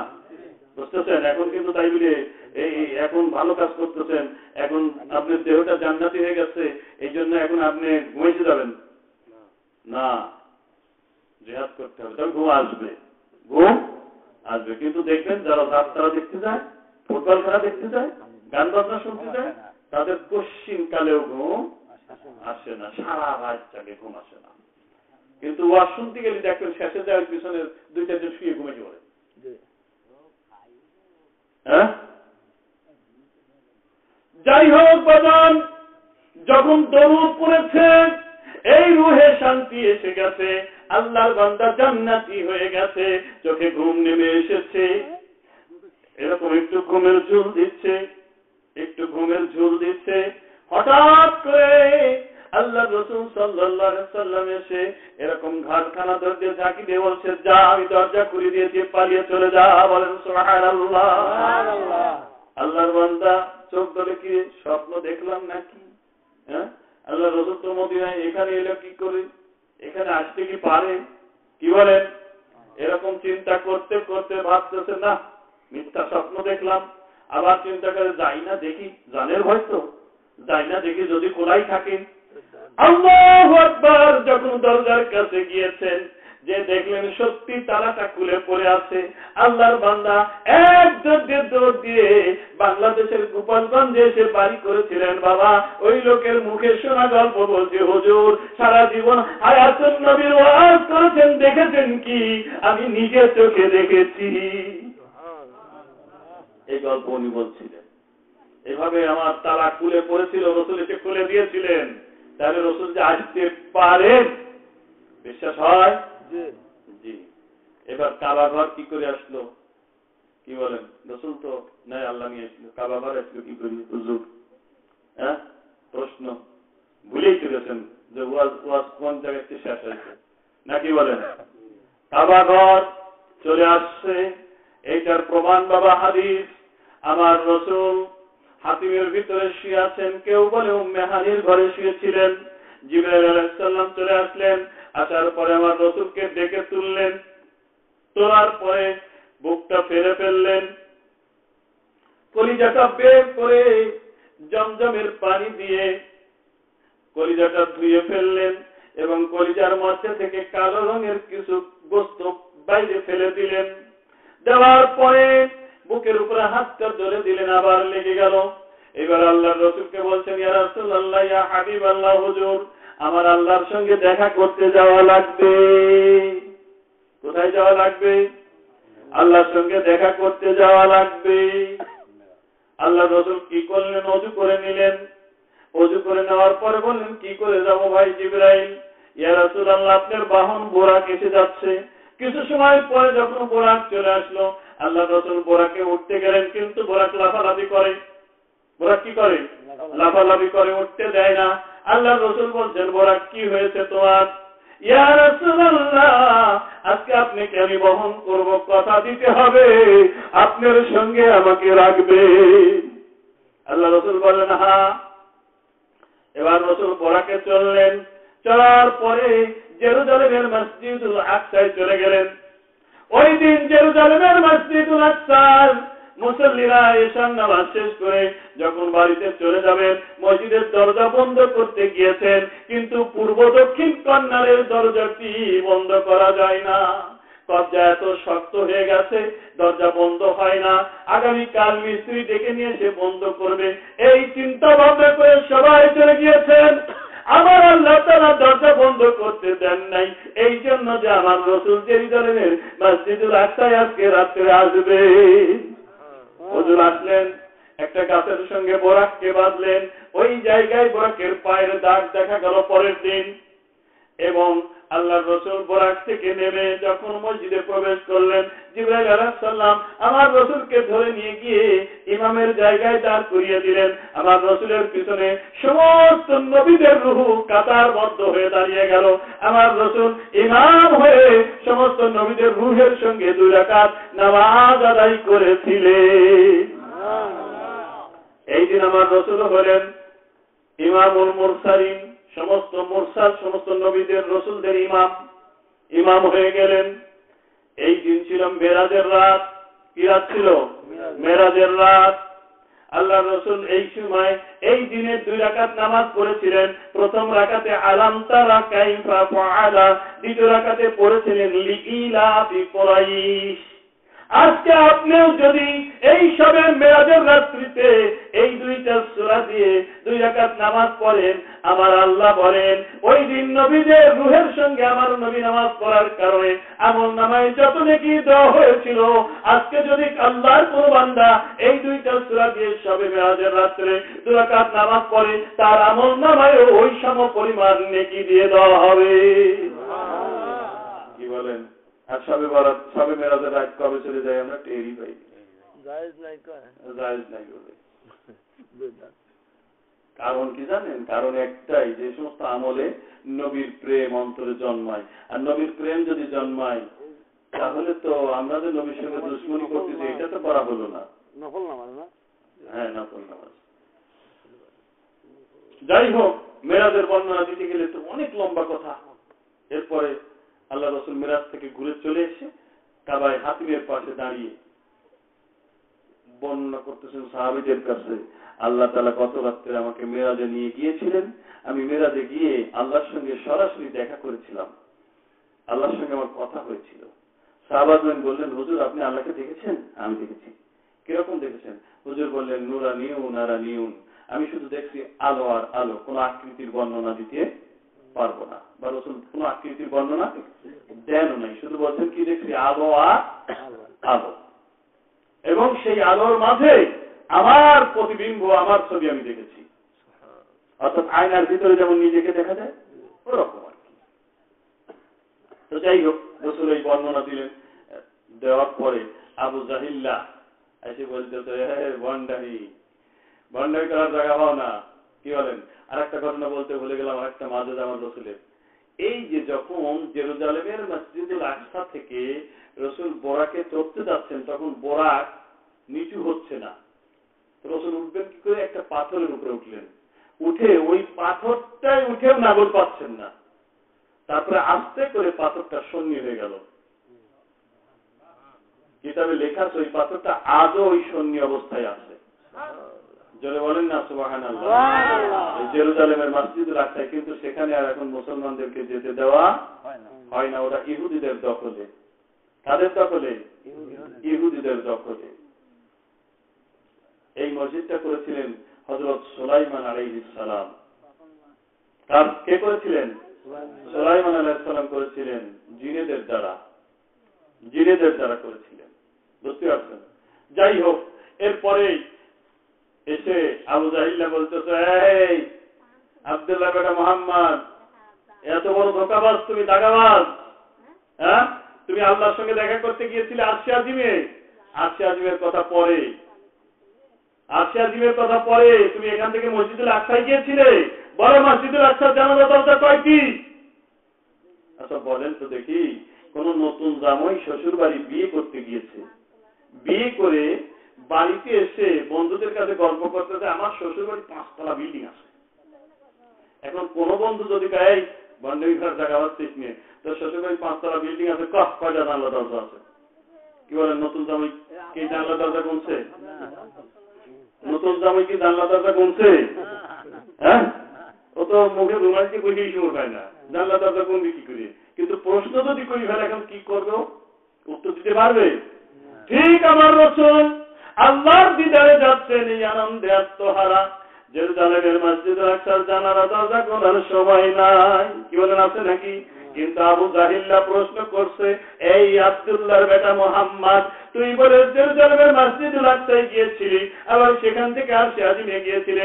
আরশে আজিমের খবর আমি জানি না, আরশে আজিমের প্রশ্ন আমি তোরে করব না, কিন্তু জেরুজালেমের মসজিদুল আকসায় এখান থেকে যেতে 15 দিন সময় লাগে। তুই বল দেখি জেরুজালেমের মসজিদুল আকসার কয়টা জানালা দরজা আছে? আমার রাসূল বিপদে পড়ছেন কি পড়েন নাই? বিপদে পড়ে গিয়েছেন, কিন্তু আমার রাসূলকে আমার আল্লাহ ভালোবাসেন। আমার রাসূলকে বিপদে ফেলে আমার আল্লাহ বসে থাকতে পারে না, চুপ থাকতে পারে না। সঙ্গে সঙ্গে আল্লাহ তাআলা জিবরাইলকে ডেকে বললেন, ও জিবরাইল, যাও যাও জেরুজালেমের মসজিদ মসজিদে লাগতেছি, আমার বন্ধুর সামনে এক এক পাশ ঘুরায় ঘুরায় ধরো, আমার রসুল গুনে গুনে উত্তর দিয়ে দেবে। বলুন সুবহানাল্লাহ। বাবা বুখারী শরীফের হাদিস, বুখারী শরীফের হাদিস। যদি জেরুজালেমের মসজিদে আসা আমার আল্লাহ মক্কায় কাবার পাশে আনতে পারে, আমার ওই আল্লাহ কাবাটা রোমের বাচ্চার পাগড়ির কাছেও নিয়ে যেতে পারে। কি বলেন, বিশ্বাস হয়? পারে। এইবার প্রশ্ন হলো, হুজুর ওই যে পাগলি মেয়েটি 4 বছরও খায় না, পেশাব পায়খানা করে না, বাঁচল কি করে বলেন? এইটা কি সম্ভব? ও বাজান, এটাও সম্ভব। যশোয়ায় হযরত মারিয়ামকে জাকারিয়া আলাইহিস সালাম মেহরাবের ভিতরে তালাবদ্ধ করে বেড়াইতে চলে গিয়েছিলেন, মনে ছিল না। 3 দিন পরে স্মরণ হয়েছে, চিন্তা করলেন আরে মারিয়াম বোধহয় না খেয়ে মারা গেছে, মারিয়াম বোধহয় না খেয়ে মারা গেছে। দরজা খুলে দেখলেন মারিয়ামের সামনে কিছু খানা আছে। হ্যাঁ, দাখালা আলাইহাল মিহরাবা ওয়াজাদা ইনদাহা রিজকান ক্বালা ইয়া মারিয়ামু আন্না লাকি হাযা قالت هو من عند الله إن الله يرزق من يشاء بغير حساب। জাকারিয়া আলাইহিস সালাম দেখতে পেলেন মারিয়ামের সামনে কিছু খানা, কিন্তু খানাগুলি দুনিয়ার খানা নয়। জিজ্ঞাসা করলেন, ও মারিয়াম, এই খানাগুলি তুমি কোথায় পেলে? মারিয়াম বলছেন, এই খানাগুলি আমার আল্লাহর পক্ষ থেকে এসেছে। আমার আল্লাহ তাআলা যাকে ইচ্ছা এইভাবে বিনা হিসাবে রিজিক দান করেন। বলুন সুবহানাল্লাহ। এই মারিয়ামকে আল্লাহ বেহেশতি খানা খাওয়াইছিলেন। কি বলেন? এই রোমের বাচ্চার পাগলি মেয়েকেও আল্লাহ বেহেশতি খানা খাওয়াইছিলেন। ও বাজান, আপনারা জানেন যারা বেহেশতে যাবে, বেহেশতি খানা খাবে, তাদের পিশাব পায়খানা হবে না। বেহেশতে পিশাব পায়খানা নাই। বেহেশতি খানাগুলি এমন খানা, এই খানা খাওয়ার পরে বেহেশতবাসীরা একটা ঢেকুর তুলে দেবে, আর তাদের পিশাব পায়খানা করা লাগবে না। এমনি ভাবে আমার আল্লাহ তাআলা রোমের বাচ্চার ওই পাগলি মেয়েকে ওই বেহেশতি খানা খাওয়াইছেন এই 4 বছর, এই জন্য তার পিশাব পায়খানারও প্রয়োজন হয় নাই। এইবার জানবি তো রহমাতুল্লাহ বলছেন, ও রোমের বাচ্চার পাগলি মেয়ে, ও মা, কি করে তুমি এত বড় আল্লাহর ওলি হলে? মা, আমি মক্কায় যেতে চাই তাওয়াফের জন্য, আমি মদিনায় যেতে চাই আমার নবীর জিয়ারতের জন্য, কিন্তু দেখি তোমার কাছে কাবা, তোমার পাশে আমার নবী, এত বড় আল্লাহর ওলি তুমি কি করে হয়েছো? রোমের বাচ্চার পাগলি মেয়েটি বলছে, ও জানবি তো আল্লাহর ওলি এটা অন্য কোন আমল নয়, এটা অন্য কোন আমল নয়। এটা যে আমল হযরত আদম করেছে, যে আমল হযরত শীশ করেছে, যে আমল হযরত মুসা করেছে, যে আমল হযরত ঈসা করেছে, যে আমল হযরত ইব্রাহিম করেছে, যে আমল আখেরি জামানার নবী করেছে, যে আমল আমি করি তুমিও করো, এটা একটা সহজ আমল। এই আমলটা হলো কি বলো? ও রোমের বাচ্চার পাগলি মেয়ে, বলো আমলটিকে। রোমের বাচ্চার পাগলি মেয়ে বলছে, ও জানবি তো আল্লাহর ওলি এটা অন্য কোন আমল নয়, এটা হলো ওই আমল লা ইলাহা ইল্লাল্লাহ, লা ইলাহা ইল্লাল্লাহ, লা ইলাহা ইল্লাল্লাহ, লা ইলাহা ইল্লাল্লাহ, লা ইলাহা ইল্লাল্লাহ মুহাম্মাদুর রাসূলুল্লাহ সাল্লাল্লাহু আলাইহি ওয়াসাল্লাম। কি বলেন, সবাই এই কর্ম করেনি? সব নবীর উম্মতরা এই কর্মই করছে, লা ইলাহা ইল্লাল্লাহ। সেটাও এই কলমা পড়েই ওই দুইজন এত বড় আল্লাহর ওলি হয়েছে।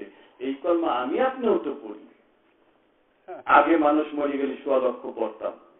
কি বলেন, কলমা পড়তাম না 100 লক্ষ? এখন তো বন্ধ হয়ে গেল। এখন কি হলো? বন্ধ করে দিল। এই বন্ধ করে কি কামটা ভালো করছে না খারাপ করছে? কি বলেন, আপনারা কি মনে হয়? আমার তো মনে হয় কামটা খারাপ করছে।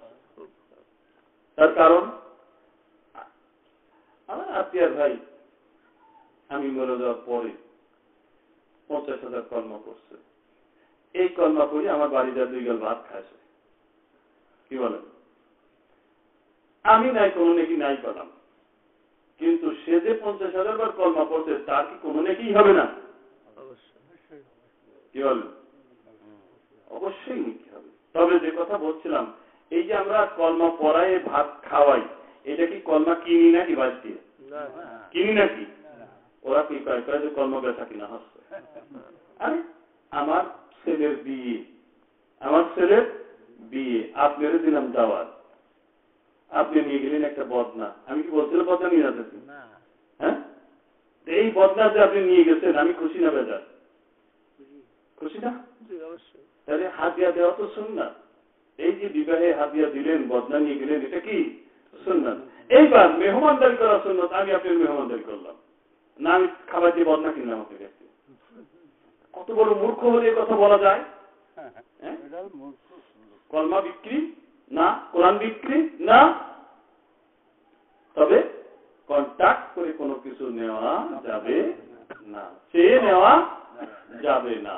স্বেচ্ছায় মেহমানদারি করতেছে বা হাদিয়া তহবা কিছু দিচ্ছে, আলহামদুলিল্লাহ। সেও আমার আব্বার জন্য হাদিয়া নিয়ে আসছে 50,000 কলমা, আমিও তার হাদিয়া দিছি একটা ভাত। এই সুন্নাত। মেহমানদারি করা কি সুন্নাত, আমি মেহমানদারি করছি, তাহলে 2টা লাভ। ও কলমা করে যে নেকি আমার আব্বা পাবে, ওটা তো পাবেই। আবার আমি যে ওর মেহমানদারি করছি, এই নেকিও আমার আব্বা পাবে। অথচ এইগুলি বন্ধ করে দেওয়ার উদ্দেশ্য কি আল্লাহ ভালো জানে। আল্লাহ ভালো জানে তাদের উদ্দেশ্য কি। এই গোমরাহ নিজেরা হয়েছে, মানুষকে গোমরাহ করছে, বুঝতে পারছেন? তো যাই হোক, এই কলমা আমরা 100 লক্ষবার পড়ি ঠিকই, কিন্তু কই ওই জাম্বিদের মতো তো হতে পারি নাই, ওই বাচ্চার পাগলি মেয়ের মতো তো হতে পারি নাই। কি বলেন? এটা পড়ার একটা নিয়ম পদ্ধতি আছে, এটা পড়ার একটা নিয়ম পদ্ধতি আছে। যখন ওই নিয়ম পদ্ধতিতে পড়বেন, এই নিয়মের আরবি হলো তরিকা। নিয়মের আরবি কি? তরিকা। তরিকা মানে নিয়ম, পদ্ধতি, পথ, রাস্তা, বুঝতে পারছেন? তাহলে শরিয়ত, তরিকত, হাকিকত, মারিফত। আমি একটা উদাহরণ আপনাদের দিলি আপনারা সব বুঝে ফেলতে পারবেন। শরিয়ত হলো স্বামী স্ত্রী। শরিয়ত কি? বুঝতেছেন তো? এই স্বামী স্ত্রীর ভিতরে 5টা সন্তান লুকাই আছে, দেখা যাচ্ছে? আছে না? 5টা সন্তান আছে না? কম বেশি যাই থাকে, আছে তো স্বামী স্ত্রীর মাঝে 5টা সন্তান, কিন্তু দেখা যায়? এটা হলো মারিফত। এটা কি? মারিফত। এখন এই সন্তান জন্ম দেওয়ার জন্য একটা নির্দিষ্ট নিয়মে মেলামেশা করতে হবে। যদি অনির্দিষ্ট নিয়মে মেলামেশা করে, হবে সন্তান? হবে? একটা নির্দিষ্ট নিয়ম আছে না, নির্দিষ্ট সময় আছে না? এই নির্দিষ্ট নিয়মে নির্দিষ্ট সময়ে যখন স্বামী স্ত্রীর মিলন হবে, তখন মারিফত বের হবে। কি বলেন? তার আগে কি হবে? তাহলে কি বুঝাইতে পারছি? আর একটু স্পষ্ট করি। শরীয়ত হলো দুধ। শরীয়ত কি? দুধ। দুধের ভিতরে আছে ঘি, দুধের ভিতরে আছে রসগোল্লা। কি বলেন? নাই? আছে। আমিও তো বললাম, কিন্তু এখনই যদি আপনি বলেন হুজুর এই যে 2 কেজি দুধ খাইলো, তাড়াতাড়ি রসগোল্লা বাইর করে দেন, এক্ষুনি খাবো, পারবো? কি বলেন? পারবো? সময় লাগা তো দূর করবো, আমি পারবোই না। আমি তো ওই ময়রার কাছে কোনোদিনও তো শিখি নাই। শিখছি আমি যত বড় হুজুরি হই না কেন, ময়রার কাছে, উস্তাদের কাছে যাইয়া ওর গালি শোনা লাগবে, শহর খাওয়া লাগবে, কিছুদিন ওর পিছনে ঘোরা লাগবে, তারপরে না ওর কাছে গিয়ে শিখতে হবে। কি বলেন? আমি তো কয়েক দিচ্ছি যে দুধের ভিতরে রসগোল্লা আছে আর কি আছে, কিন্তু কথাটা তো মিথ্যা বলি নাই। কথাটা মিথ্যা বলছি? সত্য কথা হলেও আপনি যদি এখন আমাকে বলেন যে হুজুর বাইর করে দেন, তা আমি দিতে পারবো না। তো বাজান, এই দুধের ভিতরে যে রসগোল্লা আছে আর ঘি আছে, এটা সত্য, কিন্তু এটা বাইর করবার জন্য একটা নিয়ম আছে। এই নিয়মটার নাম হলো তরিকত। দুধ হলো শরিয়ত। দুধ চোখে দেখা যায়, দুধ খাওয়া যায়, দুধ নাড়া যায়, বোঝা যায়, কিন্তু এই দুধের ভিতরে যে রসগোল্লা আছে এটা তো দেখা যায় না। তো যেটা দেখা যায় না ওইটা হলো কি? মারিফত। ওইটা কি? মারিফত। ভালো করে একটু বুঝবেন, বুঝতে পারছেন? তো এখন এই দুধের ভিতর যে মারিফত লুকায় আছে, এইটা বার করতে হলে একটা নির্দিষ্ট নিয়মে দুধের উপরে মেহনত করতে হবে। এই নিয়মটা যদি না শিখি উস্তাদের কাছে, আমি পারবো? এই জন্য উস্তাদ একজন লাগবে। উস্তাদ একজন লাগবে, বুঝতে পারছেন? এইবার উস্তাদের কাছে গিয়ে যখন তরিকাটা শিখলাম, তরিকা অনুযায়ী দুধের উপরে মেহনত করার পরে দুধের ভিতরে যে ভেজাল ছিল, ভেজাল বার করে ফেলছি। দুধের ভিতরে কি ছিল? পানি ছিল। পানি ছিল না? ছানার পানি কি খায়? ফেলা যায়, ওরা কোনো দাম নাই। এতদিন শরীয়ত নামাজ রোজা হজ যাকাত শরিয়াত এখানে ভেজাল হয়েছে। নামাজ পড়ছেন ঠিকই, কিন্তু যে বললাম নামাজ পড়ার সময় এরকম চিন্তা করতে পারেন নাই যে আমার আল্লাহ আমাকে দেখতেছে, আমি আল্লাহকে দেখতেছি। পারছেন? কি বলেন? পারছেন? তার মানে ভেজাল আছে। নামাজের ভিতরে বরং দোকানের চিন্তা হয়েছিল। কি বলেন? হুজুর নামাজ পড়াচ্ছে, আল্লাহু আকবার, আসরের নামাজ 4 রাকাত, কিন্তু 3 রাকাত করেই সালাম ফিরিয়ে ফেলছে। মুক্তাদিরা কেউ ধরতে পারেনি, মুক্তাদিরা কেউ ধরতে পারেনি। কিন্তু পিছনের থেকে একটা যুবক ছেলে শার্ট গায়ে দেওয়া, দাড়ি সাথে, হুজুর নামাজ 3 রাকাত। কি কেউ লুপা দিলে না? তুমি তো 3 রাকাত, তুমি দাড়ি সাথা, প্যান্ট শার্ট পরা। হুজুর 3 রাকাত, তোমার দলিল আছে? কাজী হুজুর কি? প্রত্যেক দিন 25 বছর আপনার পিছনে নামাজ পড়ি। কয় বছর? 25 বছর আপনার পিছনে নামাজ পড়ি, প্রত্যেক দিন পড়ি। আমার 4টে দোকান আছে, প্রত্যেক রাকাতে একটা দোকানের হিসাব করি। আজকে 3 দোকানের হিসাব শেষ হয়েছে, আর একটা হিসাব শুরুই করি নাই, নামাজও 1 রাকাত হয় নাই। কি বুঝতেছেন? আমাদের নামাজ এরকম না, আমাদের নামাজ কিন্তু এরকম। তার কারণ ওই যে নামাজের ভিতরে ভেজাল। এখন ভেজাল গুলো কি নামাজ ছাড়িয়ে দিতে হবে? না, সঠিক করার চেষ্টা করতে হবে। দুধের ভিতরে ভেজাল আছে বলে কি দুধ খাওয়া বন্ধ করে দিতে হবে? না, দুধ খেতে হবে। তবে এরও একটা মজা আছে, দুধেরও একটা মজা আছে, শরীয়তের একটা মজা আছে। কিন্তু যখন এই দুধের ভিতর থেকে রসগোল্লা বাড়ি করে খাবেন, দুধ খেয়ে যে শান্তি পাইছিলেন, রসগোল্লা বা ঘি খেয়ে তার থেকে বেশি মজা পাবেন না? এই যে শরীয়তের নামাজ রোজা, এটা করেও আপনি একটা মজা পাচ্ছেন, কিন্তু যখন এর ভিতরে যে মারফতটুকু লুকাই আছে, এইটা যখন বার করে খাইতে পারবেন, ওই যে নামাজে দাঁড়িয়ে গিয়ে দেখবেন আল্লাহ আপনাকে দেখতেছে, আপনি আল্লাহকে দেখতে পাচ্ছেন, আপনি এরকম নামাজ পড়তেছেন, এই একটা সেজদা দিলাম, দ্বিতীয় সেজদা বোধ হয় আর দিতে পারবো না, এই যে ডাইনে সালাম ফিরালাম, বামে বোধ হয় আর ফিরাইতে পারবো না, এই যে জীবনের শেষ মুনাজাত করলাম আর বোধ হয় করতে পারবো না, এই যে ধ্যান ধারণা আপনার ভিতরে তৈরি হবে, এইটা হলো মারেফতি নামাজ।